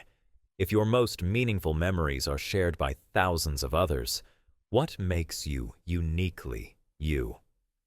Are you an individual with private experiences, or are you a unique combination of convergent memories that belong to everyone and no one? The convergent memory paradox suggests that the most profound human experiences might be collective property, shared among all minds as common heritage, making every individual both completely unique and fundamentally identical to everyone else. The orphaned emotion. Imagine waking up one morning flooded with intense emotion that has no source, no trigger, no connection to anything in your current life or accessible memory. You're overwhelmed by profound grief for a loss you can't identify, missing someone desperately but having no idea who. The sorrow is specific, personal, devastating, not general sadness, but particular mourning for a particular absence. You know exactly how this person laughed, can almost hear their voice calling your name, feel the specific ache of their missing presence, but you cannot remember who they are or why they matter so much to you. This is orphaned emotion, where feelings become separated from their original contexts and continue to exist in your consciousness like ghosts of forgotten experiences. The grief is real, powerful, life-affecting, but it's attached to nothing you can access. You carry the emotional aftermath of experiences you cannot recall, the psychological residue of relationships that have been erased from your explicit memory while remaining vivid in your feeling life. The phenomenon expands as you discover other orphaned emotions inhabiting your consciousness. You feel intense gratitude towards someone you can't identify, waves of appreciation so strong they bring tears to your eyes. You experience sudden flashes of anger at perceived betrayals you can't remember, fury at someone who wronged you in ways that remain completely inaccessible to your conscious mind. You're nostalgic for places you can't visualize, homesick for environments that exist only as emotional textures in your awareness. The orphaned emotions carry remarkable specificity that suggests they're connected to real experiences rather than free-floating feelings. Your mystery grief has unique characteristics. The particular quality of emptiness left by this specific absence, the way your chest constricts when you almost remember, the specific time of day when the morning hits hardest. These emotional fingerprints point to authentic experiences that have somehow become separated from their narrative contexts. You begin to suspect that emotions might have longer half-lives than memories, persisting in consciousness long after the events that created them have been forgotten. Perhaps feeling and remembering operate on different timescales, with emotional impact continuing to influence your inner life while the factual content of experiences fades away. The orphaned emotions might be evidence that the heart remembers what the mind forgets, carrying forward the essential truth of experiences even when the details are lost. The phenomenon becomes more complex when you realize that some orphaned emotions seem to belong to other people entirely. You feel proud of accomplishments you never achieved, embarrassed by mistakes you never made, guilty about betrayals you never committed. These foreign emotions carry the signature of another person's experience, as if you've somehow inherited feelings that originated in someone else's life. You're experiencing emotional orphans that have migrated from their original hosts to your consciousness. You discover that orphaned emotions can be more powerful than feelings attached to clear memories. The sourceless grief hits harder than mourning for identified losses. The mystery gratitude feels more profound than appreciation for remembered kindnesses. Without cognitive context to contain them, the emotions become pure feeling, undiluted by rational understanding or narrative explanation. They exist as raw emotional truth unmediated by story or memory. The most disturbing aspect of orphaned emotion is how it affects your decision-making and behavior. You avoid certain places because they trigger sourceless anxiety, feel drawn to activities for reasons you can't explain, make choices based on emotional guidance that has no apparent foundation. Your life is being shaped by feelings divorced from their origins, guided by emotional wisdom that you can't consciously access or verify. You begin to wonder if orphaned emotions might be evidence of forgotten trauma, suppressed experiences that continue to influence you through residual feeling. Perhaps your psyche has strategically separated painful experiences from their emotional impact, allowing you to function while still carrying the lessons learned through suffering. The orphaned emotions might be protective responses, preserving necessary wisdom while blocking access to overwhelming memories. Alternatively, the phenomenon might suggest that emotion and memory are more independent than we assume. Perhaps feelings can exist without narrative context. Emotional truth that doesn't require factual support. The orphaned emotions might be accessing deeper truths about your experience that don't depend on explicit memory, wisdom that operates through feeling rather than thinking. The orphaned emotion phenomenon reaches its most profound implications when you realize that these sourceless feelings might be more authentic than emotions attached to clear memories. Without the mediating influence of story and explanation, the orphaned emotions might represent pure emotional truth, unfiltered by cognitive interpretation or narrative bias. They might be accessing the essence of experience without the distortion that comes from trying to understand or explain. The question that haunts you as you drift towards sleep is whether emotion needs memory to be meaningful, or whether feeling itself carries its own form of knowledge. If you can be devastated by loss you can't remember, grateful for kindness you can't identify, shaped by experiences you can't access, what does that say about the relationship between feeling and knowing? The orphaned emotion paradox suggests that the heart might have its own form of memory, emotional knowledge that exists independently of cognitive recollection, carrying forward the essential truth of experiences even when their details are forgotten. The memory eater. Imagine discovering that your memories are being consumed by something invisible, something that feeds on recollection itself, leaving behind only empty spaces where experiences used to live. Not forgotten in the normal way, where memories fade gradually or become inaccessible, actually eaten, devoured, digested by something that treats human recollection as nourishment. You first notice it when trying to remember your wedding day and finding only fragments, scattered pieces of what should be a complete, vivid memory. The church, the dress, the flowers are gone, consumed, leaving only the taste of cake and the sound of your father crying. The memory eater operates with disturbing selectivity, choosing which parts of experiences to consume while leaving others untouched. It devours the visual details of your honeymoon, but leaves the emotional resonance intact, eats the conversations from your college graduation, but preserves the feeling of accomplishment. You're left with emotional fossils, the psychological remains of experiences that have been partially digested, enough evidence to know something important happened, but not enough to reconstruct what it was. The consumption accelerates as the memory eater develops an appetite for more recent experiences. Yesterday's lunch disappears completely. Today's morning routine gets partially consumed before noon. Conversations from an hour ago fade even as you're still processing their implications.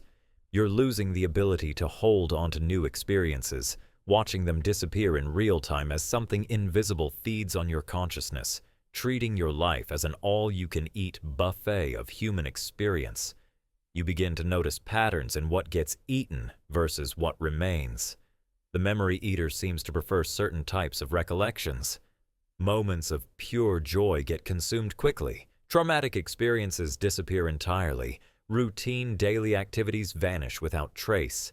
But fragments of conversations remain, Snippets of songs, random sensory details that seem too insignificant to be worth preserving.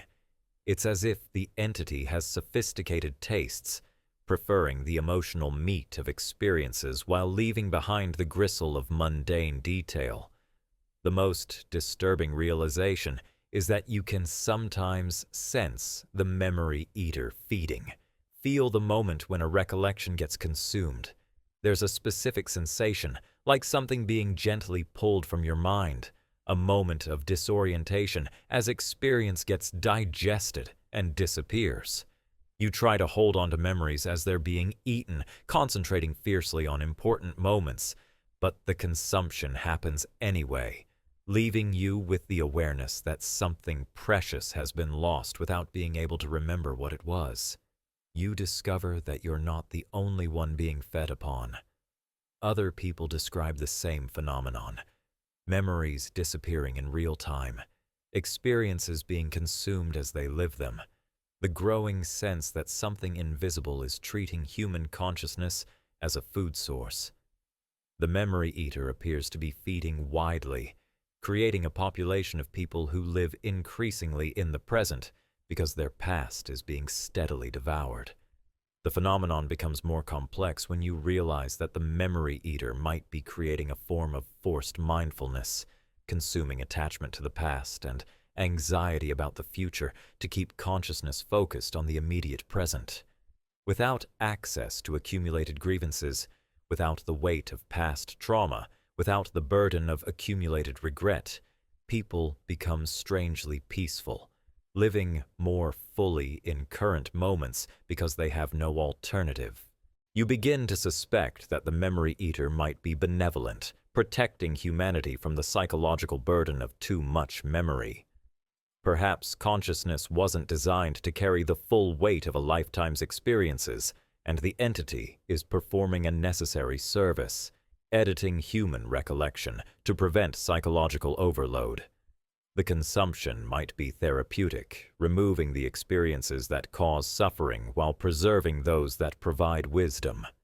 Alternatively, the memory eater might be evidence of consciousness under attack, some form of psychological predator that feeds on human experience, treating individual minds as resource extraction sites.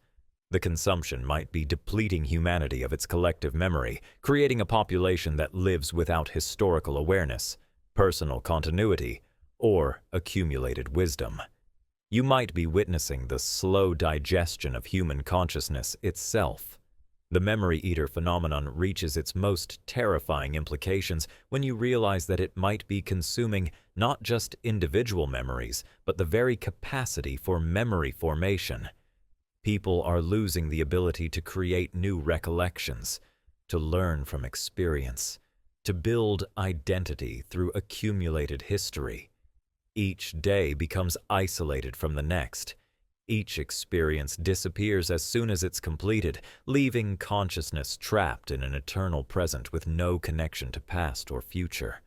The question that accompanies you towards sleep, if you can still remember having questions by the time you reach bed, is whether consciousness can survive without memory, whether identity can exist without accumulated experience. If something is eating your past and preventing you from forming a future, what remains of you besides this immediate moment? The memory eater paradox suggests that human consciousness might be more fragile than we imagine, dependent on recollection for continuity, meaning, and identity. Without memory, we might be nothing more than temporary arrangements of awareness, momentary flickers of consciousness that have no connection to what we were or what we might become. The recognition void. Imagine walking through your own neighborhood and suddenly not recognizing anything, but in a way that's far more disturbing than simple disorientation. Every house, every tree, every street corner looks completely foreign, as if you've been transported to an alien landscape that happens to share the same layout as your familiar surroundings. You know intellectually that this is your street, your route home, your daily environment, but the recognition circuits in your brain have gone dark, leaving you functionally blind to the meaning of everything around you. This is the recognition void, where the connection between perception and meaning is severed, leaving you surrounded by objects and places that register in your vision but carry no significance, no familiarity, no emotional resonance. You can see your own house perfectly clearly, note its blue paint and white trim, observe the garden you planted and the car in the driveway, but none of it feels like home. It's all just arbitrary arrangements of matter that happen to be where your house should be, foreign objects occupying the space where your life is supposed to exist. The phenomenon extends beyond physical spaces to encompass all forms of recognition. You look at photographs of yourself and see a stranger who happens to share your physical features. You hear your own voice on recordings and experience it as completely foreign. Someone else's speech patterns and intonations coming from your mouth. You read your own handwriting and find it as incomprehensible as ancient hieroglyphs, symbols that you can decode intellectually, but that carry no sense of personal ownership or familiarity. Most disturbing of all, you stop recognizing people who should be instantly familiar. Your spouse becomes a stranger who happens to know intimate details about your life. Your children transform into random people who call you parent. Your friends become foreign beings who share inside jokes you remember but no longer feel connected to. The recognition void doesn't erase your factual knowledge about these relationships. You still know who these people are supposed to be, but it severs the emotional and intuitive recognition that makes them feel like part of your world.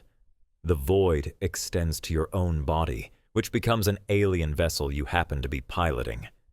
Looking in mirrors provides no sense of self-recognition, just observations of a physical form that you intellectually understand to be yours but feel no ownership over.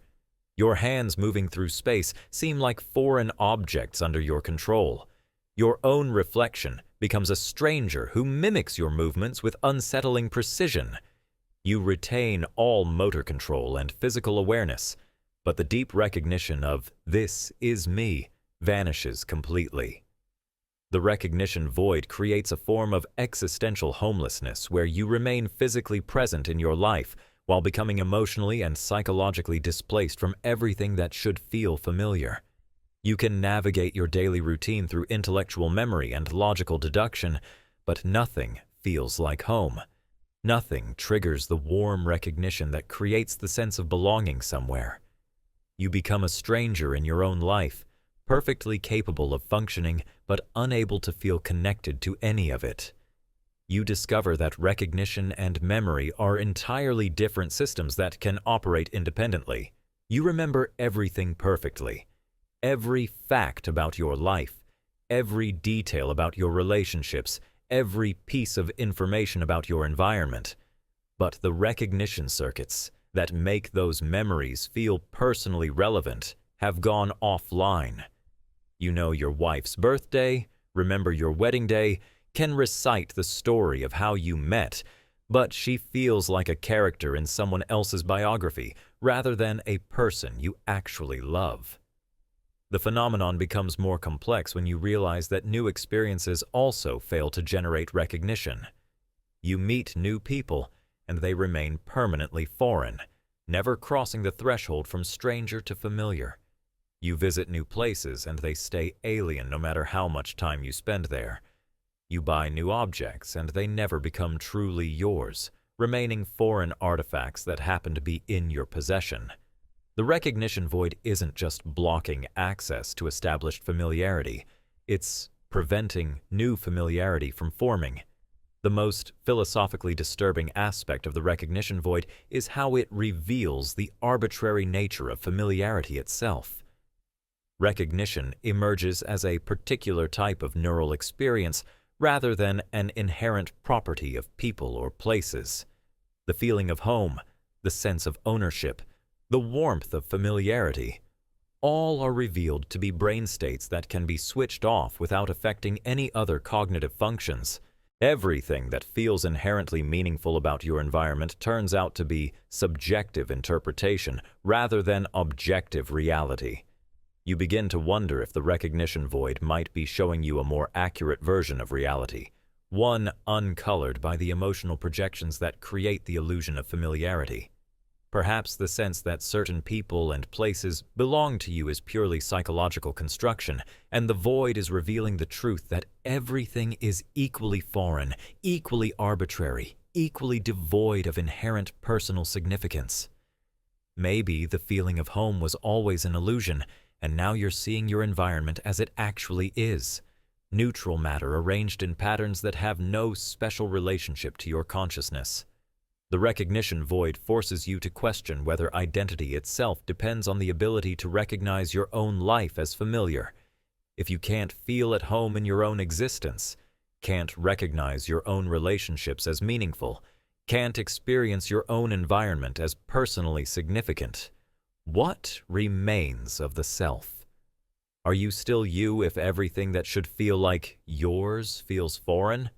The recognition void paradox suggests that human identity might be more dependent on subjective recognition than objective fact, and that the feeling of being at home in your own life might be more fragile than we ever imagined. The temporal collapse. Imagine discovering that your memories have stopped adhering to chronological order, creating a mental landscape where past, present, and future experiences blur together in ways that make linear time feel like an outdated concept. You wake up one morning remembering your childhood birthday party with the same vivid immediacy as yesterday's lunch, while last week's important meeting feels as distant as your first day of school. The temporal scaffolding that normally organizes your memories into a coherent timeline has collapsed, leaving you with a swirling kaleidoscope of experiences that exist in an eternal present. The collapse begins subtly, with minor chronological confusion that you initially dismiss as normal forgetfulness. You remember having a conversation with someone, but can't quite place when it happened. Was it yesterday, last month, or several years ago? The emotional content and factual details remain perfectly intact, but the temporal context has dissolved, leaving the memory floating free in a timeless void. You find yourself responding to emails that you remember writing, only to discover they were sent months ago, or preparing for events that already concluded years earlier. As the temporal collapse deepens, you begin experiencing memory hemorrhaging, where recollections from different eras of your life bleed into each other with disturbing fluidity. You remember your wedding day, but in the memory, you're simultaneously the nervous young adult getting married and the experienced middle-aged person you've become, existing as multiple versions of yourself within the same recollection. Your mother appears in the memory as both the young woman who raised you and the elderly person she became, creating impossible composite experiences that feel completely real despite their logical contradictions. The phenomenon extends beyond personal memories to encompass all temporal awareness. Historical events you learned about in school feel as immediate as current news, while recent developments seem as remote as ancient history. You read about World War II with the same sense of temporal proximity as today's headlines, while yesterday's conversations feel as historically distant as tales from the Renaissance. The normal psychological distance that separates different time periods evaporates, creating a mental landscape where all events feel equally present and equally remote. You discover that the temporal collapse affects not just memory, but perception of current reality. Present moments feel simultaneously brand new and ancient, as if you're experiencing them for the first time while also having lived through them countless times before.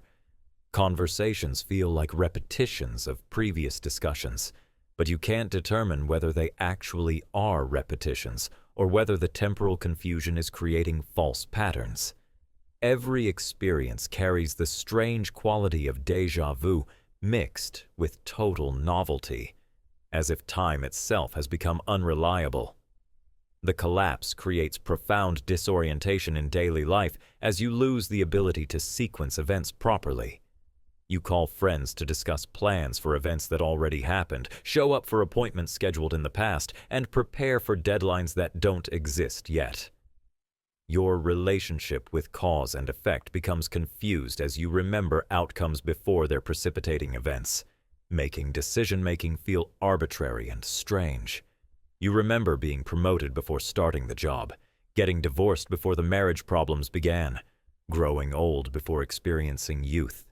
Most disturbing is how the temporal collapse affects your sense of personal growth and change. Character development and emotional evolution depend on the understanding that you've changed over time, but when all your memories exist in temporal chaos, you lose track of who you were, who you are, and who you're becoming.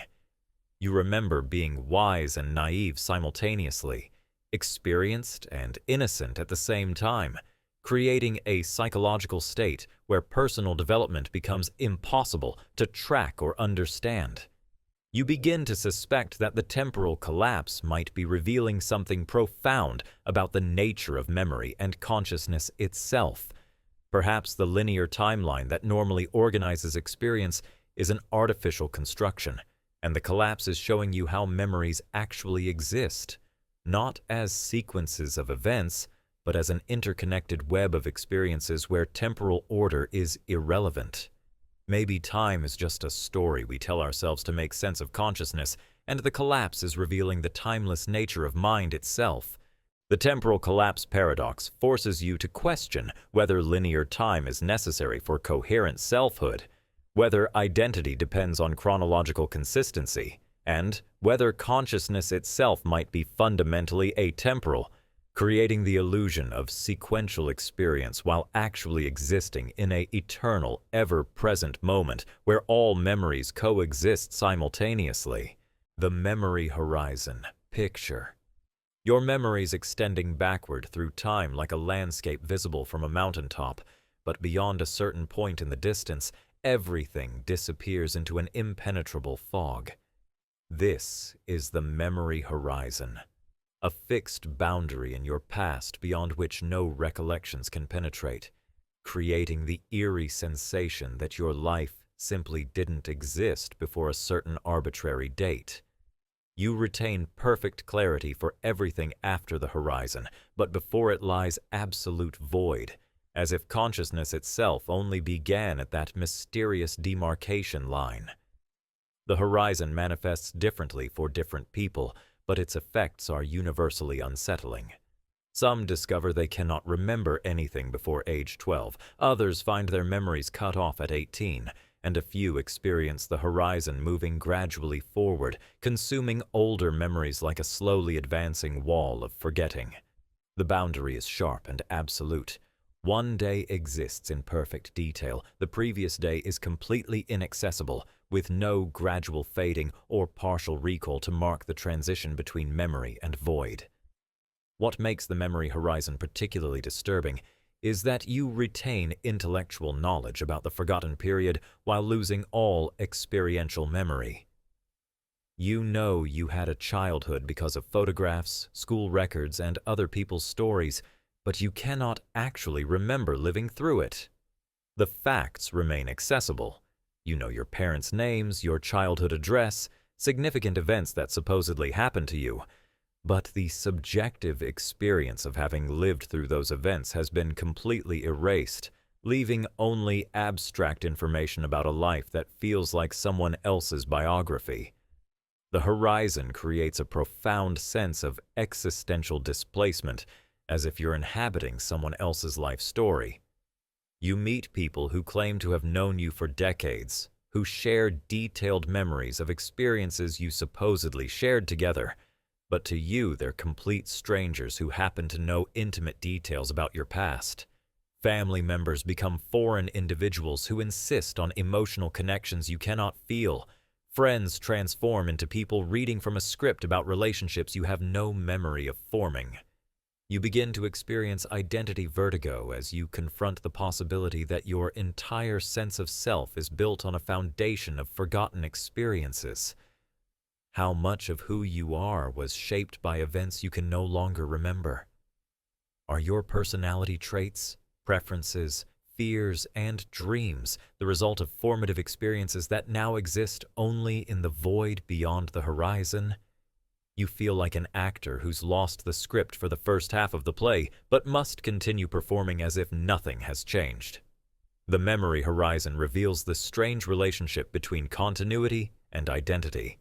You are undoubtedly the same person who lived through the forgotten experiences. Your body carries the scars, your skills reflect the learning, your relationships bear the history.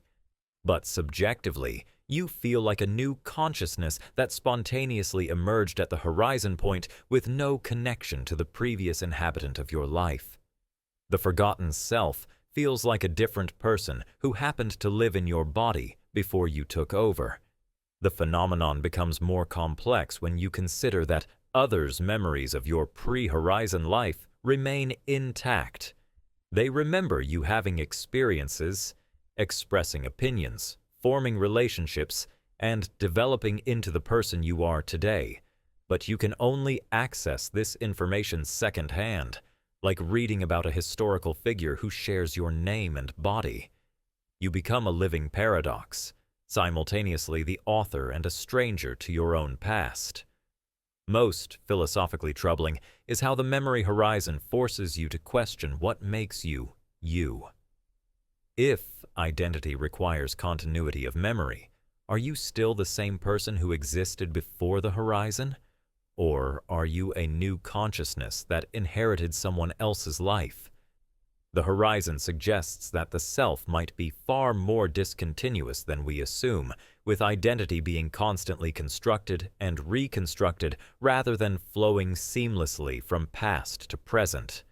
The memory horizon paradox reveals that consciousness might be less of a continuous stream and more of a series of discrete moments, with the feeling of continuity being an illusion created by memory's ability to connect experiences across time. When that connection is severed, we discover how fragile the sense of being a continuous self really is, and how much of identity depends on the ability to remember being the person who lived through your own past. The false future memory. Imagine experiencing vivid, detailed memories of events that will never happen.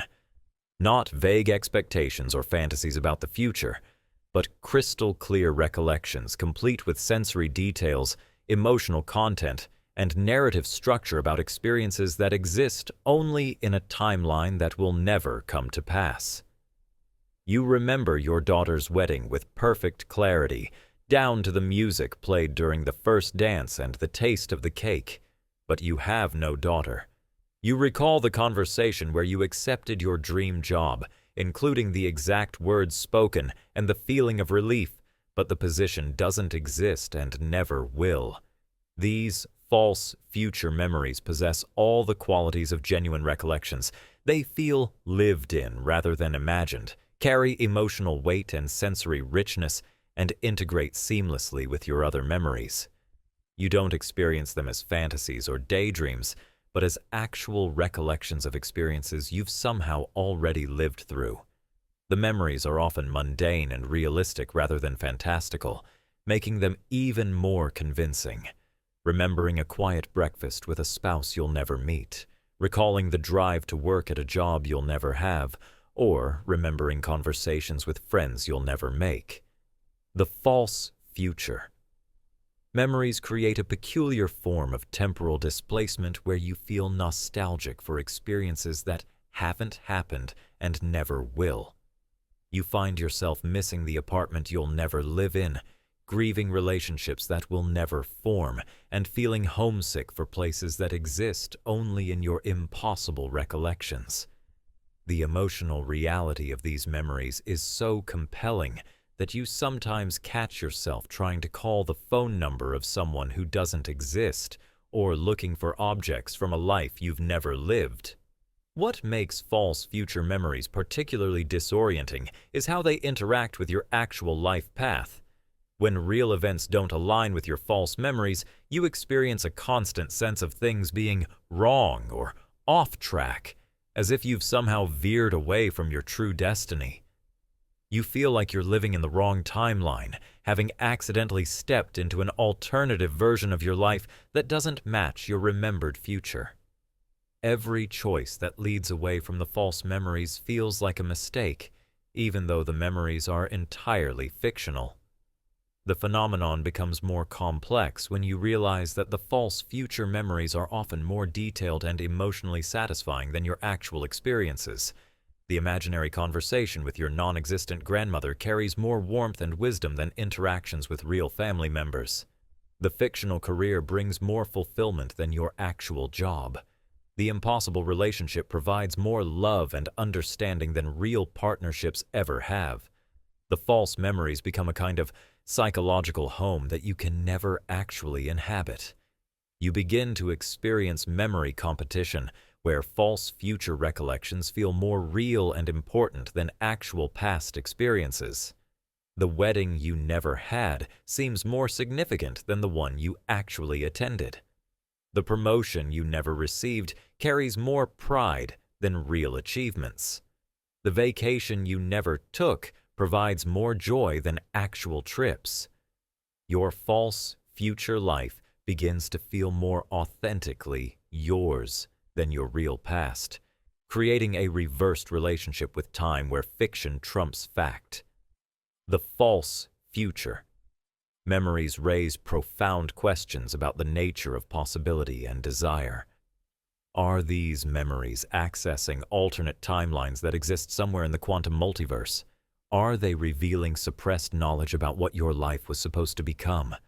Or are they simply manifestations of unconscious wishes so powerful they create false memories to satisfy themselves? The memories feel too specific and detailed to be mere fantasies, yet too impossible to be anything else. Most disturbingly, you start to wonder whether your real memories might be equally false, just false past memories rather than false future ones. If your brain can create convincing memories of experiences that never happened, how can you trust that your recollections of what did happen are accurate? The false future memories reveal memory's creative power, suggesting that all recollections might be constructions rather than recordings, stories we tell ourselves rather than faithful representations of experience. The false future memory paradox forces you to question the relationship between memory and reality, possibility and actuality, desire and experience. It suggests that consciousness might not be limited to linear time, that memory might not be constrained by factual experience, and that the distinction between what happened and what could have happened might be far more blurry than we assume. The identity drift. Envision waking up each morning as a slightly different person than you were the day before, not through dramatic personality changes, but through subtle alterations in your memories that gradually reshape who you are. A childhood trauma becomes less painful and defining. A formative friendship loses its emotional significance. A proud achievement fades into irrelevance. Day by day, the memories that constructed your identity undergo tiny modifications, and like a ship whose course changes by 1 degree each day, you slowly drift away from the person you once were without ever noticing the movement. The identity drift operates below the threshold of conscious awareness, making changes so gradual and subtle that each day feels normal and continuous with the previous one. You don't wake up feeling different. You wake up feeling like yourself, but yourself has been imperceptibly redefined overnight. The person you are today remembers being the same person yesterday, but yesterday's version of you would find today's version subtly foreign in ways that are difficult to articulate but impossible to ignore. The drift manifests in shifts in emotional attachment to past experiences. Events that once filled you with pride begin to feel embarrassing. Memories that used to bring joy become sources of sadness. Relationships that felt central to your identity fade into the background while previously minor connections become meaningful. Your wedding day, once the happiest memory you possessed, gradually becomes just another day, while a random Tuesday from 5 years ago takes on profound significance for reasons you can't explain. You begin to notice the drift only through external evidence that contradicts your current self-perception. Old friends insist you used to be funnier, more serious, more outgoing, more reserved, but these descriptions feel like they're talking about someone else. You read your own journal entries from months earlier and find them written by a stranger who shares your handwriting, but not your thoughts, values, or emotional patterns. Photographs of yourself from recent years show someone who looks like you but seems to be living a different life. The identity drift creates a form of temporal homelessness where you belong fully neither to your past nor your present self.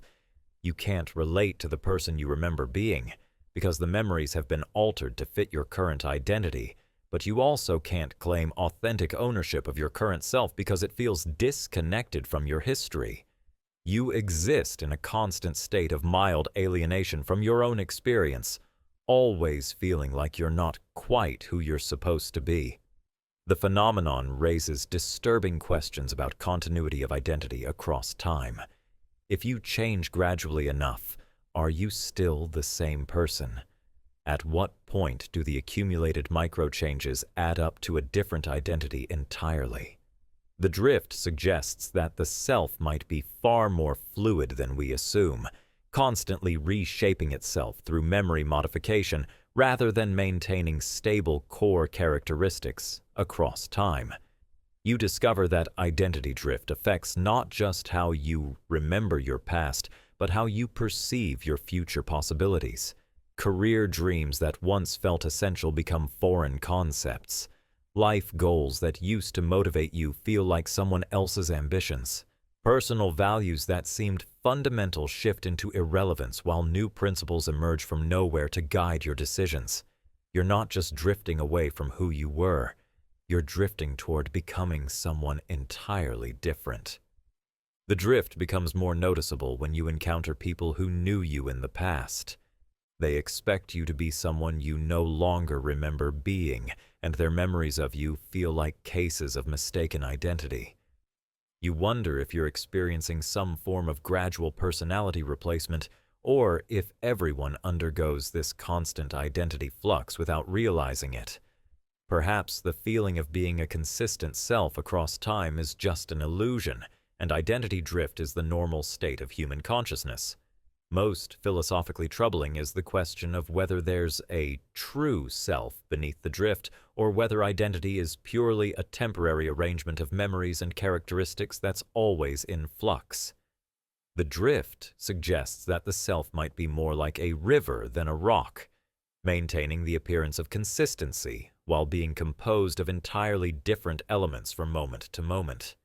You begin to wonder if anyone is ever really the same person they were yesterday, or if we're all constantly becoming new people while carrying the illusion of continuity through gradually modified memories that make each change feel natural and inevitable. The collective forgetting picture. An entire society simultaneously losing access to the same memories, not through external manipulation or conspiracy, but through a spontaneous collective amnesia that erases shared experiences while leaving individual memories intact. One day, everyone in your city wakes up unable to remember the local landmark that stood in the town square for 50 years. The building is still there, clearly ancient and obviously significant, but no one can recall its history, its purpose, or why it was built. Official records exist, photographs document its construction, but the living memory of the structure has vanished from every mind simultaneously. The collective forgetting doesn't follow logical patterns or target obviously significant events. Sometimes entire decades of popular culture disappear from public consciousness. Everyone forgets the same hit songs, beloved movies, and cultural phenomena that once defined entire generations. Other times, the forgetting is oddly specific. All memory of a particular type of flower, a common word that must be relearned, or the existence of an animal species that everyone knew yesterday, but no one remembers today. What makes collective forgetting particularly unsettling is how seamlessly society adapts to the memory gaps. People don't notice they've forgotten something until they encounter physical evidence of its existence. Libraries contain books that feel foreign to everyone who reads them, despite being written in familiar styles by known authors.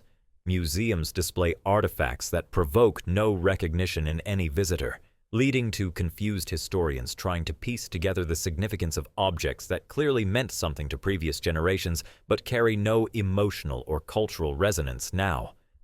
The phenomenon creates a form of cultural amnesia where shared heritage becomes inaccessible while remaining physically present. Traditions continue to be practiced, but no one remembers why they began or what they originally meant. Holidays are celebrated out of habit rather than memory, with people going through the motions of customs whose significance has been collectively erased. Entire languages become foreign to their native speakers overnight, requiring communities to relearn communication systems they used fluently the day before. You begin to notice that collective forgetting affects not just factual memories but emotional and cultural associations. Art that once moved people to tears becomes incomprehensible. Music that defined entire movements sounds like random noise. Political events that shaped national identity become dry historical facts with no emotional resonance. The shared emotional landscape that binds communities together gets selectively edited, leaving people feeling disconnected from their own cultural heritage. The forgetting creates social confusion as people struggle to maintain relationships based on shared experiences that no one can remember. Couples forget how they met, friends lose the memories that bonded them, and the families become groups of strangers who happen to share DNA but lack the connecting experiences that create intimacy. Society continues to function, but the emotional and cultural glue that holds it together gradually dissolves as more shared memories disappear. Most disturbing is how collective forgetting affects the transmission of knowledge across generations. Older people find themselves unable to pass on wisdom about experiences they can no longer remember. Cultural knowledge that took centuries to develop vanishes overnight, leaving younger generations without guidance from their elders' forgotten experiences. The accumulated learning of civilizations becomes inaccessible, not because it was never recorded, but because the living memory required to interpret and apply it has been collectively erased. You start to wonder whether collective forgetting might be a natural process of cultural evolution, where societies periodically shed obsolete memories to make room for new experiences. Perhaps cultures need to forget in order to reinvent themselves, and collective amnesia serves as a kind of social memory management system.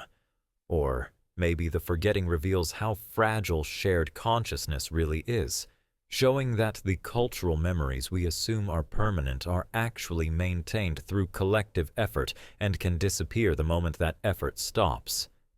The collective forgetting paradox forces you to question whether individual memory is as independent as it seems, whether cultural memory requires active maintenance to survive, and whether the shared experiences that define communities are more fragile than we assume. It suggests that consciousness might be more collective than individual, and that memory might be a social phenomenon that exists between minds rather than within them. The Memory Antibody. Imagine your brain developing an immune response to foreign memories, rejecting recollections that don't seem to belong to you with the same vigor that your body fights off infections. The memory antibody system treats unfamiliar experiences as invasive threats, creating mental inflammation and rejection responses that make it impossible to integrate new memories that don't match your existing identity template.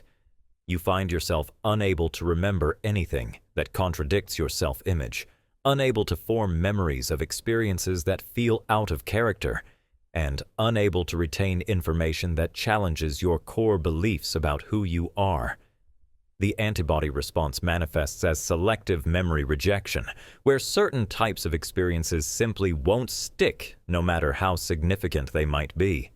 You take an uncharacteristic risk and succeed brilliantly, but the memory of the experience fades within hours because it doesn't align with your identity as a cautious person. You perform an act of unexpected kindness, But your brain treats the memory as foreign tissue and gradually dissolves it because it contradicts your self-perception as selfish. You display courage in a crisis, but the memory gets rejected because it doesn't fit your identity as a coward. The phenomenon creates a self-reinforcing cycle where your identity becomes increasingly rigid and narrow. Since you can only retain memories that confirm your existing self-image, you never form recollections of experiences that might expand or challenge your sense of who you are. You become trapped in an ever-narrowing definition of self, unable to remember evidence of your own growth, change, or unexpected capabilities. Your memory system becomes a closed loop that reinforces the same limited identity while rejecting any experiences that might suggest broader possibilities. The memory antibody response affects not just personal experiences, but information that contradicts your worldview. Facts that challenge your beliefs are treated as foreign memories and systematically rejected. Evidence that contradicts your assumptions gets filtered out before it can form lasting memories. You become unable to remember arguments that defeat your positions, unable to retain information that challenges your prejudices, and unable to form memories of experiences that might change your mind about fundamental issues. You begin to notice that the antibody system doesn't just reject memories after they're formed, it prevents their formation in the first place. Experiences that should be memorable simply don't register as significant. Conversations that might challenge your thinking fade from memory before they can take hold. Encounters that might expand your empathy get filtered out as incompatible with your existing emotional template. You develop a form of selective experiential blindness where you literally cannot remember things that don't fit your identity. The phenomenon becomes more complex when you realize that the memory antibody system can be triggered by emotional trauma or threat.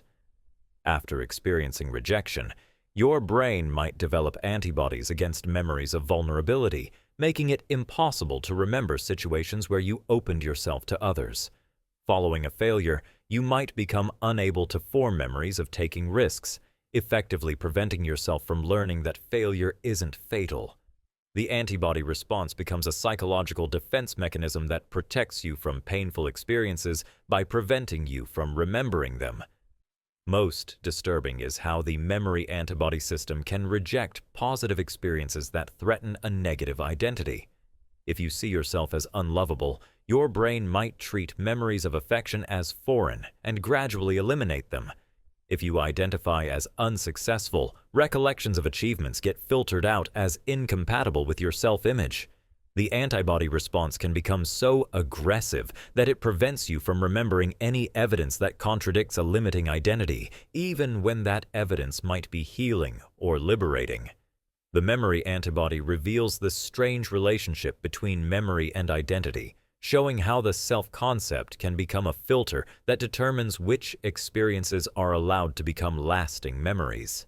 It suggests that memory isn't a passive recording system, but an active identity maintenance mechanism that preserves psychological coherence by rejecting information that might disrupt the existing sense of self. The memory antibody paradox forces you to question whether memory serves truth or identity, whether the brain's primary function is to record reality or maintain psychological stability, and whether the memories you retain represent what actually happened or just what your identity can safely incorporate without threatening its coherence. The memorial phantom limb experience, the haunting sensation of missing memories that continue to ache in your consciousness like phantom limbs ache in amputees. These aren't memories you've forgotten. They're memories that feel like they should exist, but never did, creating persistent psychological pain in places where experiences ought to be, but aren't. You feel the empty space where your father's approval should have been expressed, the missing comfort that a loving relationship should have provided, or the absent confidence that successful experiences should have built.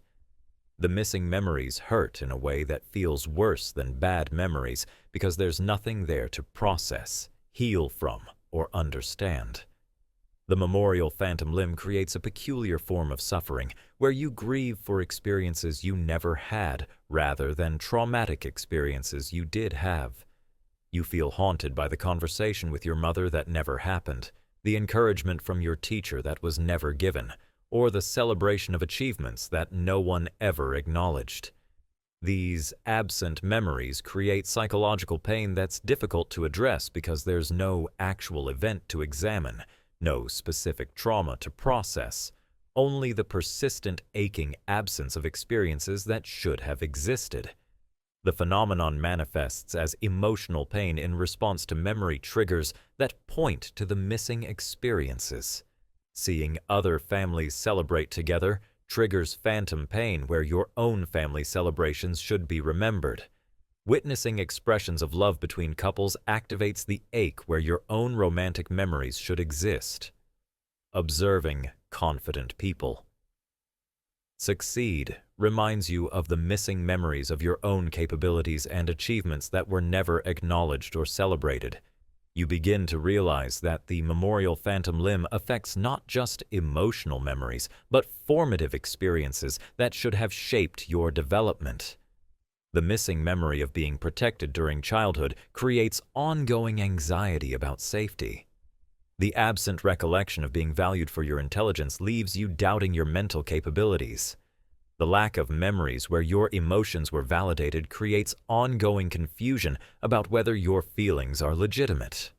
The phantom limbs represent not just missing experiences, but missing pieces of psychological development.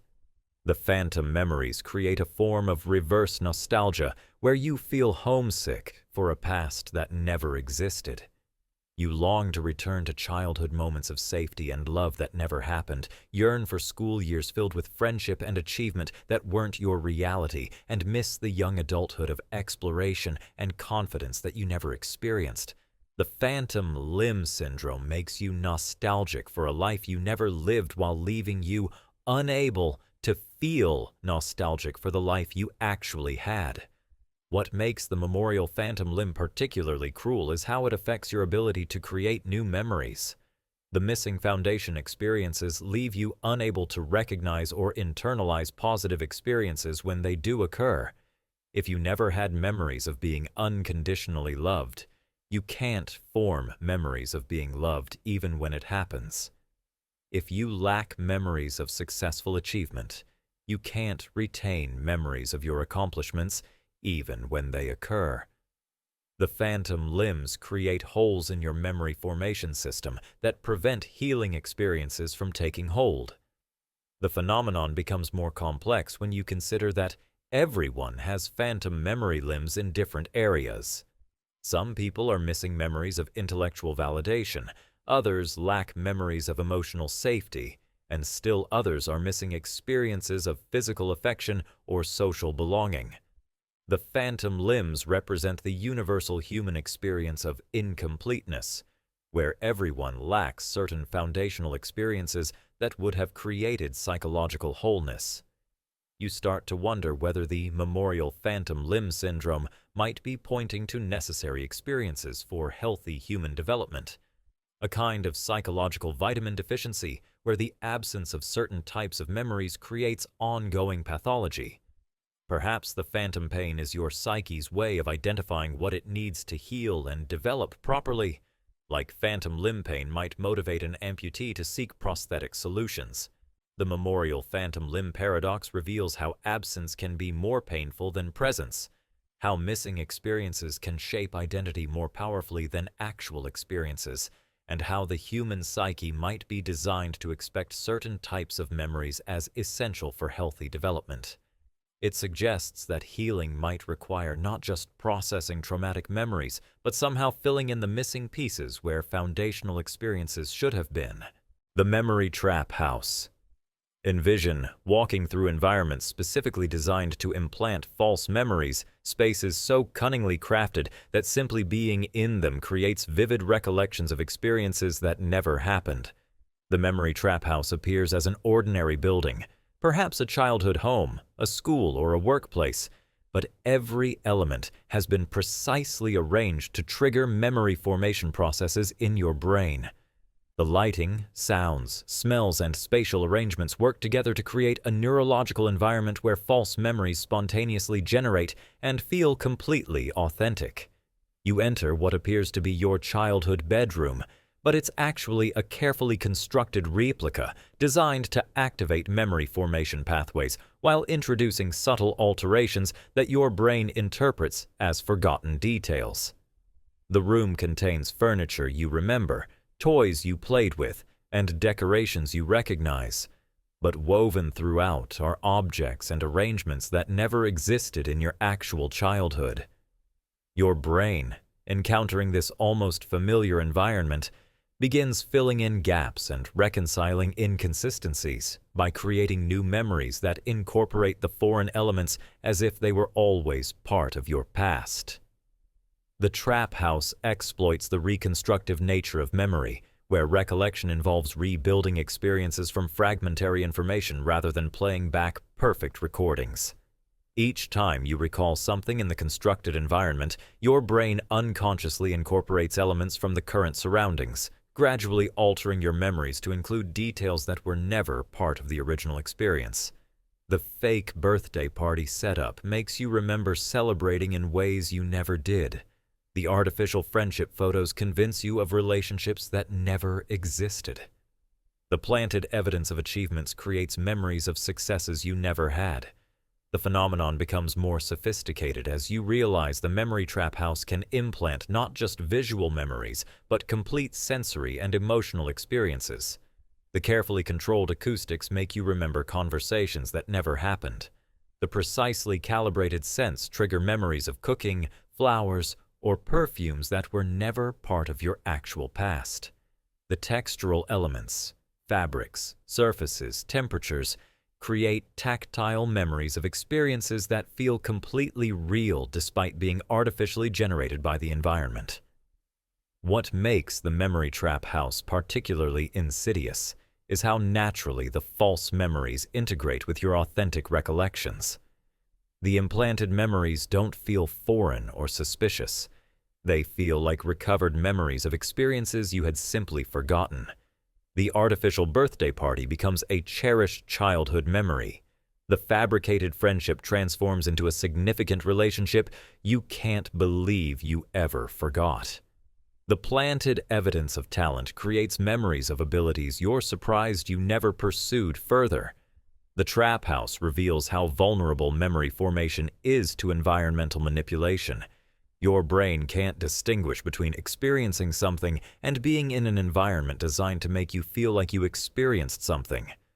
The false memories created by the trap house carry the same emotional weight, sensory richness, and subjective certainty as authentic recollections, making them impossible to distinguish from real memories through introspection alone. You begin to wonder whether you've already been in memory trap houses without knowing it. How many of your cherished memories might have been artificially implanted by environments designed to make you remember things that never happened? How many family homes, schools, or social spaces might have been unconsciously arranged in ways that create false memories? The trap house makes you question not just specific memories, but the entire reliability of recollection as a guide to your actual past. The memory trap house becomes even more disturbing when you consider its potential applications. Therapeutic environments could be designed to implant positive memories that override traumatic ones. Educational spaces could create memories of learning experiences that never happened, but that make students feel more confident about their abilities.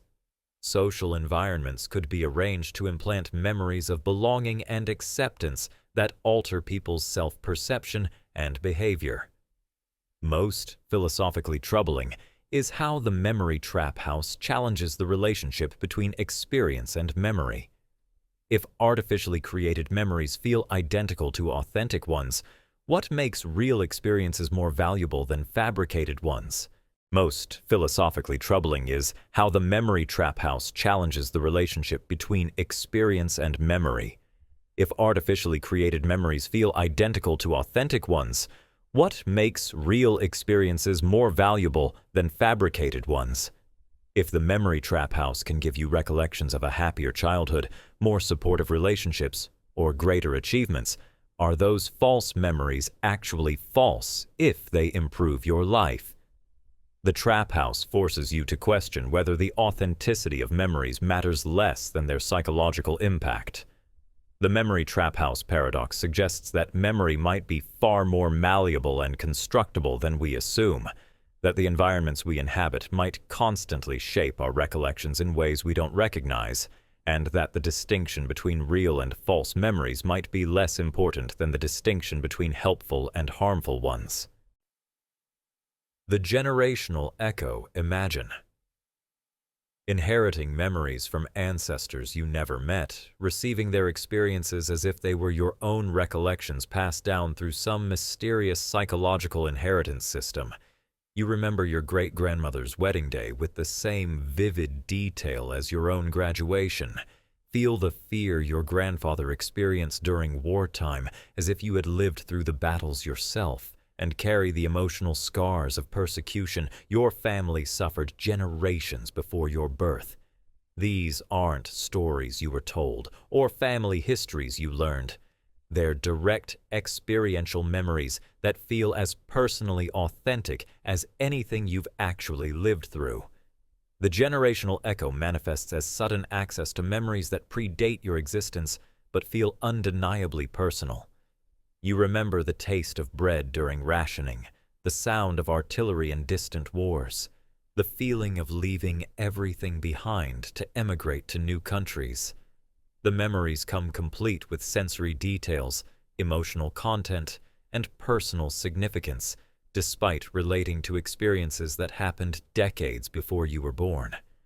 You don't remember them as family stories, but as personal experiences, creating a form of extended autobiography that spans multiple generations.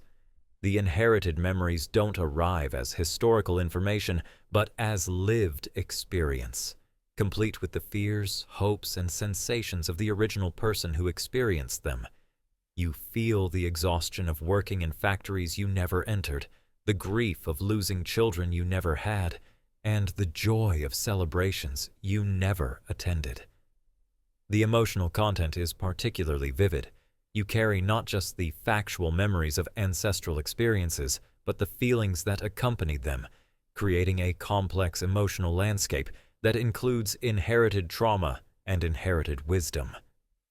You begin to realize that the generational echo affects not just major historical events, but intimate, personal moments from your ancestors' lives.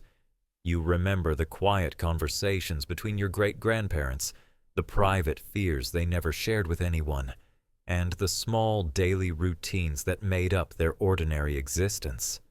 The inherited memories include not just dramatic experiences, but the texture of everyday life from previous eras, giving you intimate knowledge of how people lived, thought, and felt in times you never experienced.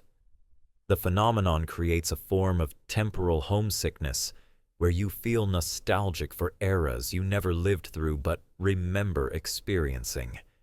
You miss the simplicity of pre-technological life, long for the close-knit communities your ancestors knew, and feel displaced in modern times that feel foreign compared to the inherited memories of previous generations.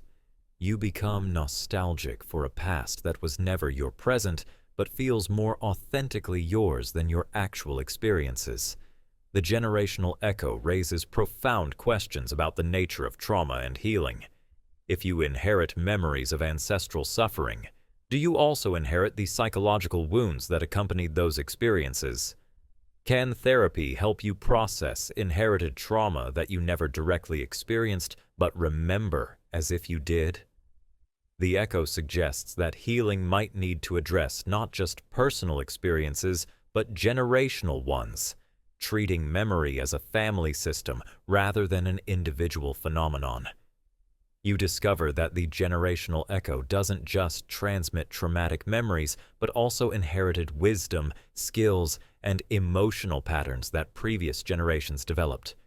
You find yourself knowing how to do things you never learned, understanding situations you've never encountered, and responding to challenges with wisdom that seems to come from inherited experience rather than personal learning.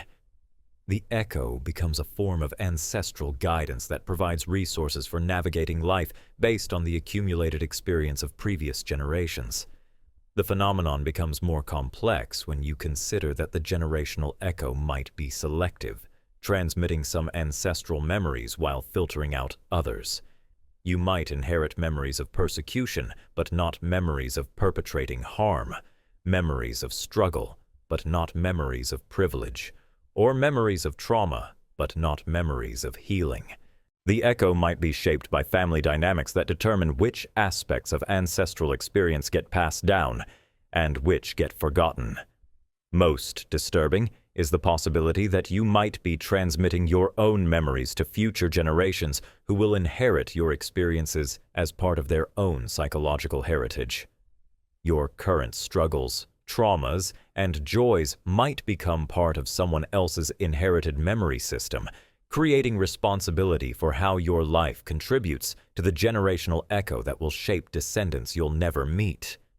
The generational echo paradox forces you to question whether memory is truly individual or whether consciousness spans multiple generations, whether personal identity includes ancestral experience, and whether healing requires addressing not just your own memories, but the inherited memories of previous generations that continue to shape your emotional and psychological landscape. The memory weather picture. Your ability to form and access memories fluctuating like atmospheric conditions, with cognitive climates that determine what kinds of recollections can form and which existing memories remain accessible. Some days you experience memory sunshine, where everything seems illuminated and recollections flow easily, while other days bring memory storms that make it impossible to form new memories or access old ones. The weather patterns of your mind create an ever-changing landscape of remembering and forgetting that follows its own mysterious meteorology. The memory weather manifests in predictable patterns that seem to follow internal seasonal cycles. You experience memory spring periods where new memories bloom easily and old recollections become vivid and accessible. These are followed by memory summer phases of abundant recollection where everything feels memorable and the past seems entirely present. Memory autumn brings selective forgetting as certain types of memories fade while others become more prominent. Memory winter creates periods of cognitive dormancy where memory formation slows and access to existing recollections becomes limited. Different types of memory weather affect different categories of recollection. Emotional memory storms make it impossible to access feelings from past experiences while leaving factual memories intact. Sensory memory fog obscures the visual, auditory, and tactile details of recollections while preserving their narrative content. Social memory droughts eliminate access to interpersonal memories while maintaining recollections of solitary experiences. Each weather pattern creates a unique cognitive climate that selectively influences what can be remembered and what gets temporarily forgotten. You begin to notice that memory weather responds to both internal and external factors in ways that mirror atmospheric weather systems.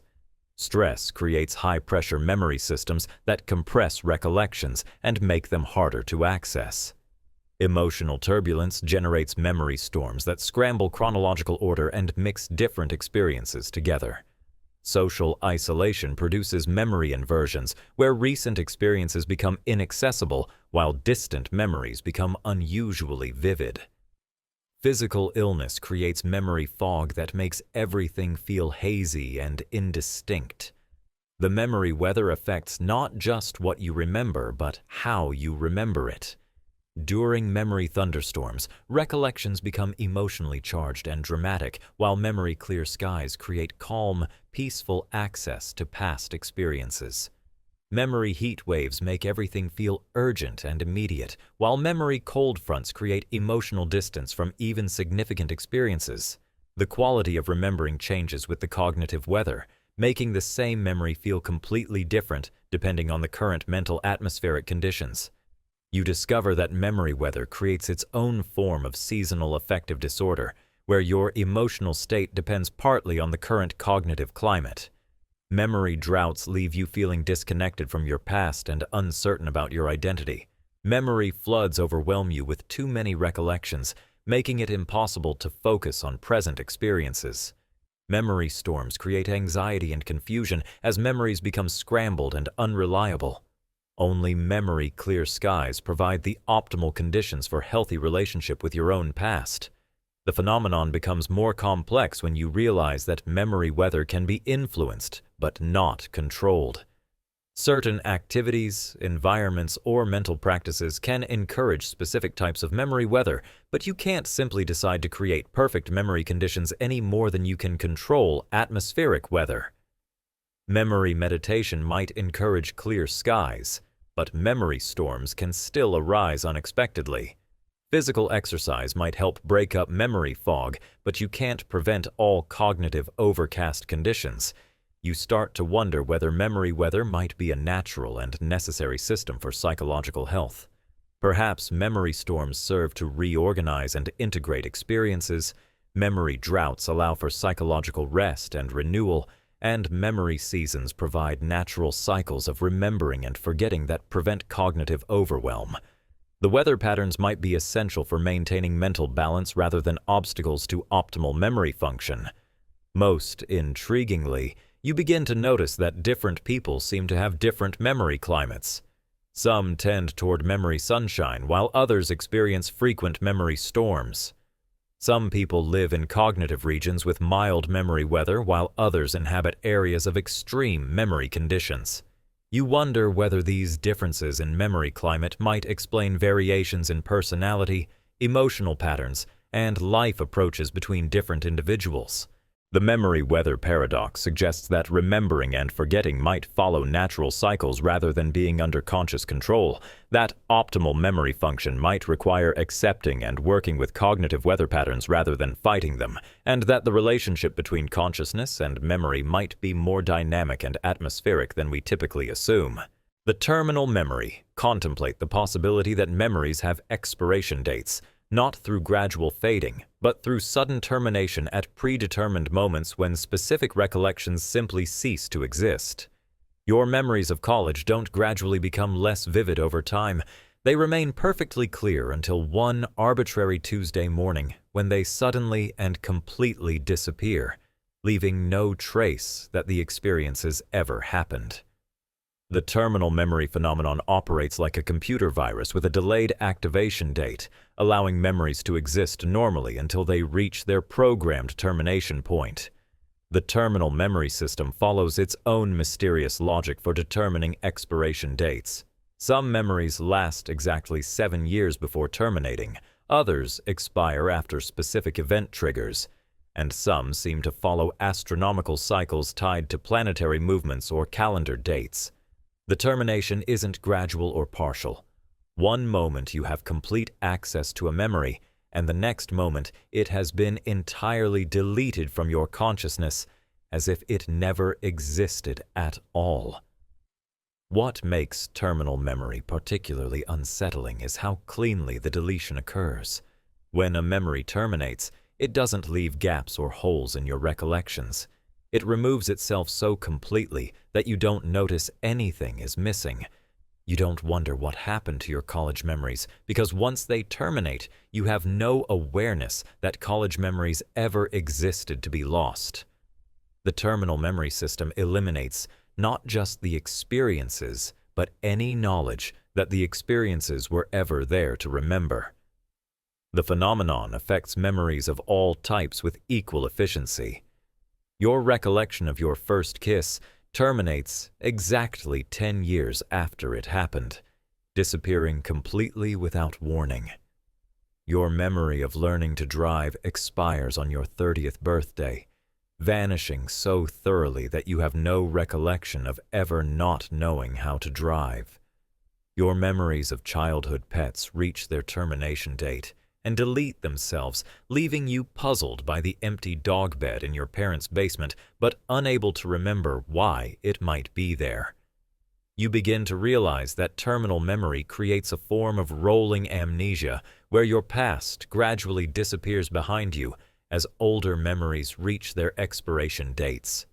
You maintain a consistent window of recollection, perhaps 15 years' worth of memories, but the window constantly moves forward as new memories form and old ones terminate. You always feel like you have a complete past, but you're actually living with a constantly shifting and shortening history that eliminates your oldest experiences to make room for new ones. The terminal memory system raises disturbing questions about continuity of identity across time. If your formative childhood experiences have terminated and you have no memory of the events that shaped your personality, are you still the same person who lived through those experiences? When the memories that created your sense of self reach their expiration dates and disappear, what remains of your identity? You might be walking around with a personality shaped by experiences you can no longer remember having. You discover that terminal memory affects not just personal recollections, but learned information and acquired skills. The facts you memorized in school terminate according to their own schedules, creating sudden gaps in your knowledge base. Languages you learned disappear when their memories expire, leaving you fluent one day and unable to speak the next. Professional skills vanish when the memories of learning them reach termination, forcing you to relearn abilities you once mastered. The phenomenon becomes more complex when you consider that terminal memory might be protecting you from information overload. Perhaps consciousness has limited storage capacity, and the terminal memory system prevents cognitive overwhelm by automatically deleting older information to make room for new experiences. The termination dates might be determined by relevance algorithms that identify which memories are no longer necessary for current functioning. Most philosophically troubling is the possibility that all memories are terminal memories, and what we think of as permanent recollections are just experiences that haven't reached their expiration dates yet. Your most cherished memories, your core identity experiences, and your foundational relationships might all be scheduled for termination at predetermined times. You might be living in the brief window between memory formation and memory deletion, creating meaning from experiences that are destined to disappear.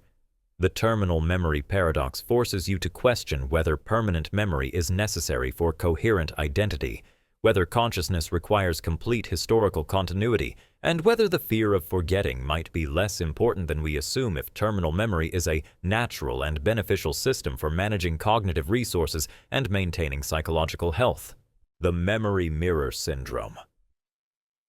Imagine discovering that your memories reflect in reverse, not just playing backward in time, but inverting their emotional and experiential content in ways that transform everything you thought you knew about your past. The memory mirror syndrome doesn't simply reverse chronological order. It flips the fundamental nature of experiences so that traumatic memories become sources of joy. Cherished moments turn into sources of pain, and the entire emotional landscape of your past becomes its exact opposite, while maintaining perfect, factual accuracy. The syndrome manifests as a complete emotional reversal of your recollections while leaving all factual details intact.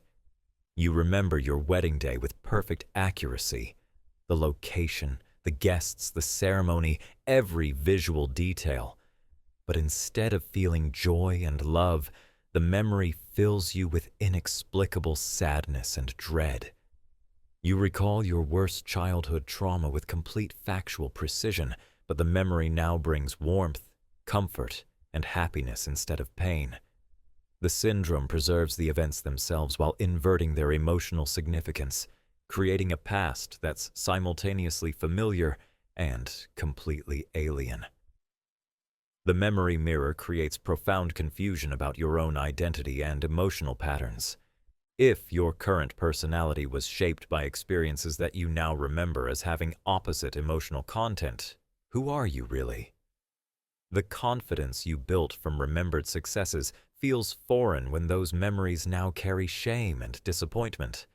The resilience you developed from overcoming hardships makes no sense when you remember those experiences as pleasant and easy. Your entire psychological development seems based on emotional responses that contradict your current recollections. You begin to notice that the memory mirror syndrome affects not just major life events, but every emotional memory in your past. The teacher who you remember as encouraging now seems harsh and critical in your mirrored recollections. The friend who brought you joy now appears as a source of constant disappointment. The achievements that once filled you with pride become memories of humiliation and failure. Even mundane moments like enjoying a sunset or feeling frustrated in traffic have their emotional content completely reversed, creating a past where nothing feels emotionally consistent with your current understanding of who you are. The syndrome raises disturbing questions about the relationship between factual memory and emotional memory. If you can remember events accurately while experiencing their emotional content in reverse, which aspect of memory is more fundamental to identity? What happened or how it felt? The memory mirror suggests that emotional content might be separate from factual content in ways that make both seem equally real yet contradictory. You remember being loved and feeling unloved simultaneously, creating impossible psychological states that seem to violate basic principles of emotional coherence. The memory mirror affects not just how you remember your past, but how you interpret your present emotional patterns. Your current fears make no sense if you remember their origins as pleasant experiences. Your sources of comfort feel mysterious when you remember learning to avoid them. Your relationship patterns seem arbitrary when the experiences that supposedly shaped them carry opposite emotional content in your mirrored memories. You feel like you're living someone else's emotional life while inhabiting your own factual history. The phenomenon becomes more complex when you consider that the memory mirror might be revealing suppressed or alternative emotional responses that existed alongside your primary reactions to events. You discover that the syndrome creates a unique form of wisdom where insights from your earliest experiences feel more profound and applicable than knowledge gained through recent experience. The things you understood intuitively as a child seem more true than concepts you've learned through adult education and experience. Your childhood perspective on relationships, meaning, and happiness feels more authentic than the sophisticated understanding you've developed through years of living. The memory mirror syndrome raises disturbing questions about the direction of personal development and the nature of authentic self. If your earliest self feels more real than your current self, are you becoming less yourself as you age? Is psychological development actually a process of moving away from authenticity rather than toward it? The syndrome suggests that the assumption of growth and improvement over time might be backwards, and that your truest self might be the one you were before life began changing you. Most philosophically challenging is how the memory mirror syndrome affects your understanding of death and meaning. If your most recent experiences feel least real and your earliest experiences feel most authentic, death begins to seem less like an ending and more like a return to the only period of life that felt genuinely like yours.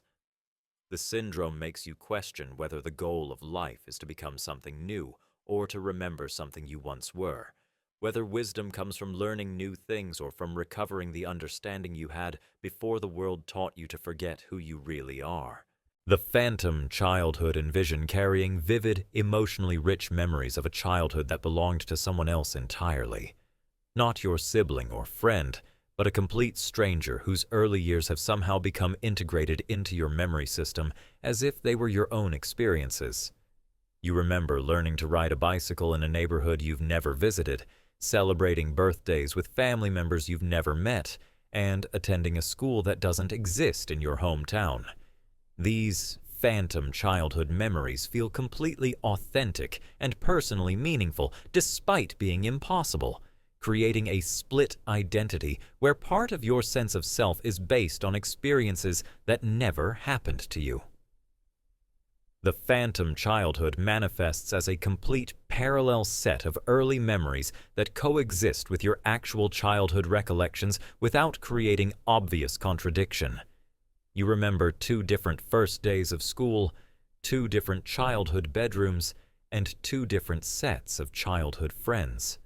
The phantom memories don't replace your real ones, but exist alongside them, creating a double exposure effect where your sense of early identity is based on twice as many formative experiences as actually occurred. What makes the phantom childhood particularly confusing is how naturally it integrates with your authentic memories and personality. The phantom experiences explain aspects of your character that your real childhood doesn't account for. Your fear of dogs makes sense in light of the phantom memory of being bitten, even though nothing like that happened in your actual past. Your love of classical music traces back to phantom piano lessons you never actually took. Your social anxiety connects to phantom experiences of childhood bullying that didn't occur in your real school experience. The phenomenon affects your relationships with family members who featured in your actual childhood, but not in the phantom one, or vice versa. You feel closer to phantom family members who exist only in false memories than to real relatives who raised you. You miss phantom siblings who never existed while feeling distant from actual brothers and sisters. You carry emotional patterns from phantom family dynamics that have nothing to do with your real upbringing, but feel more authentic and formative than your actual family experiences. You begin to realize that the phantom childhood affects your understanding of your own psychological development and personality formation. Traits that seem inconsistent with your actual upbringing make perfect sense when viewed through the lens of phantom experiences. Your unexplained phobias, mysterious preferences, and inexplicable emotional patterns all trace back to a childhood that never happened but feels more psychologically relevant than the one that did. The phantom childhood creates confusion about your geographic and cultural identity. You feel homesick for towns you've never lived in, nostalgic for regional customs you were never part of, and emotionally connected to landscapes you've never seen.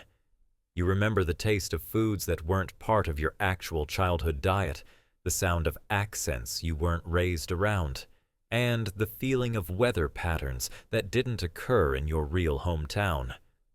The phantom childhood makes you feel like an immigrant from a place that doesn't exist. You discover that the phantom childhood affects your ability to connect with people who actually shared your real early experiences. Childhood friends remember events differently than you do because your recollections have been contaminated by phantom memories. Family stories don't match your recollections because you're unconsciously incorporating experiences from the phantom childhood. You feel like an outsider in conversations about your own past because half of your memories didn't happen to the person others knew. The phenomenon becomes more disturbing when you consider that the phantom childhood might be overwriting or competing with your authentic early memories. You're not sure which memories are real and which are phantom, creating uncertainty about fundamental aspects of your identity and personal history. The phantom childhood doesn't just add false memories, it makes all childhood memories suspect, leaving you uncertain about which experiences actually shaped you and which are psychological artifacts. The phantom childhood raises profound questions about the relationship between memory and identity formation. If personality development depends on early experiences, how do phantom experiences that feel completely real affect psychological growth? Can false memories shape authentic personality traits? The phenomenon suggests that the self might be more malleable and susceptible to fictional influences than we assume, with identity being shaped by perceived experiences rather than actual ones. Most mysteriously, you begin to wonder whether the phantom childhood might belong to a real person whose memories somehow became entangled with yours through some unknown mechanism. Perhaps consciousness is less individual than we assume, and memories can migrate between minds under certain circumstances. The phantom childhood paradox forces you to question whether memory is truly personal property or whether consciousness might be more interconnected than individual experience suggests. The cruelest revelation comes when you discover photographs of the phantom child whose memories you carry. A real person who lived the exact childhood you remember experiencing. They exist. They had those birthday parties you recall. They attended that school you remember. But they are a complete stranger who has never heard of you. Even more disturbing, when you track them down as an adult, they've lost all memory of their own childhood. The very memories now living in your mind. It's as if consciousness itself has been redistributed, with their authentic experiences somehow migrating into your memory system while leaving them empty of their own past, creating two people split between one childhood. When you meet, you know their deepest fears and formative moments while they stare at you blankly, unable to recognize the life story you share with perfect clarity. The final paradox. Arrive at the ultimate question that encompasses all others. If memory is the foundation of identity, experience is the basis of reality, and consciousness is the source of meaning, but all three prove to be far more malleable, unreliable, and mysterious than we ever imagined, what remains of the human condition that we can trust as genuine? The final paradox emerges not as a single phenomenon, but as the culminating realization that every system we rely on to understand ourselves and our existence might be fundamentally different from what we assume. The final paradox begins with the recognition that all the previous paradoxes aren't separate phenomena, but interconnected aspects of a more fundamental mystery about the nature of consciousness itself. The recognition void, temporal collapse, memory horizon, and all the others aren't distinct problems, but different facets of the same underlying question. What is the relationship between awareness and reality, and how much of what we experience as solid truth is actually fluid construction? You confront the possibility that consciousness might not be the reliable narrator of experience we assume it to be, but rather a creative storytelling system that constantly constructs meaning from fragmentary information. The final paradox suggests that the sense of being a continuous self with a coherent history, living in an objective reality, might be the most sophisticated illusion of all. Not a deception imposed from outside, but the fundamental way consciousness works to create the experience of existence. The paradox deepens when you realize that if consciousness is constructive rather than simply receptive, then the very act of investigating these paradoxes changes them. Your awareness of memory's malleability makes memory more malleable. Your understanding of identity's fluidity makes identity more fluid. Your recognition of reality's constructed nature makes reality more obviously constructed. The final paradox suggests that consciousness might not be able to objectively study itself because the act of observation changes what is being observed. You begin to question whether the search for solid ground beneath experience is itself the problem. Perhaps the human condition isn't meant to rest on unshakable foundations, but to exist in a state of creative uncertainty, where meaning emerges from the dynamic interaction between awareness and possibility rather than from fixed facts about the nature of reality. The final paradox might be pointing toward a fundamentally different way of understanding existence, not as a problem to be solved, but as a mystery to be lived. The paradox becomes more profound when you consider that it applies not just to individual consciousness, but to collective human understanding. All the systems we use to make sense of existence, science, philosophy, religion, psychology, might be constructive rather than descriptive, creating the realities they claim to discover rather than uncovering objective truths about the nature of existence. The final paradox suggests that human knowledge might be more creative than factual, more artistic than scientific. You arrive at the possibility that the final paradox might not be a problem to be resolved, but a feature of consciousness that makes human experience possible. Perhaps the flexibility, creativity, and constructive nature of memory, identity, and reality aren't bugs in the system, but the very features that allow consciousness to exist at all. The paradoxes might be pointing toward consciousness as a fundamentally creative rather than passive phenomenon. The final paradox ultimately questions whether the search for absolute truth about consciousness, memory, and identity is based on a false assumption that there are fixed facts to be discovered. Instead, it suggests that consciousness might be more like an improvisation than a recording, more like a dance than a machine, more like a story than a fact. The human condition might be characterized not by what we can know for certain, but by our capacity to create meaning in the face of fundamental uncertainty. Most radically, the final paradox suggests that the questions themselves might be more important than any possible answers. The paradoxes don't resolve into clear solutions, but open into deeper mysteries that expand rather than limit the possibilities for human experience. Perhaps the point isn't to solve the paradoxes, but to let them transform how we understand what it means to be conscious, to remember, to exist as human beings in a reality that might be far stranger and more wonderful than we ever imagined.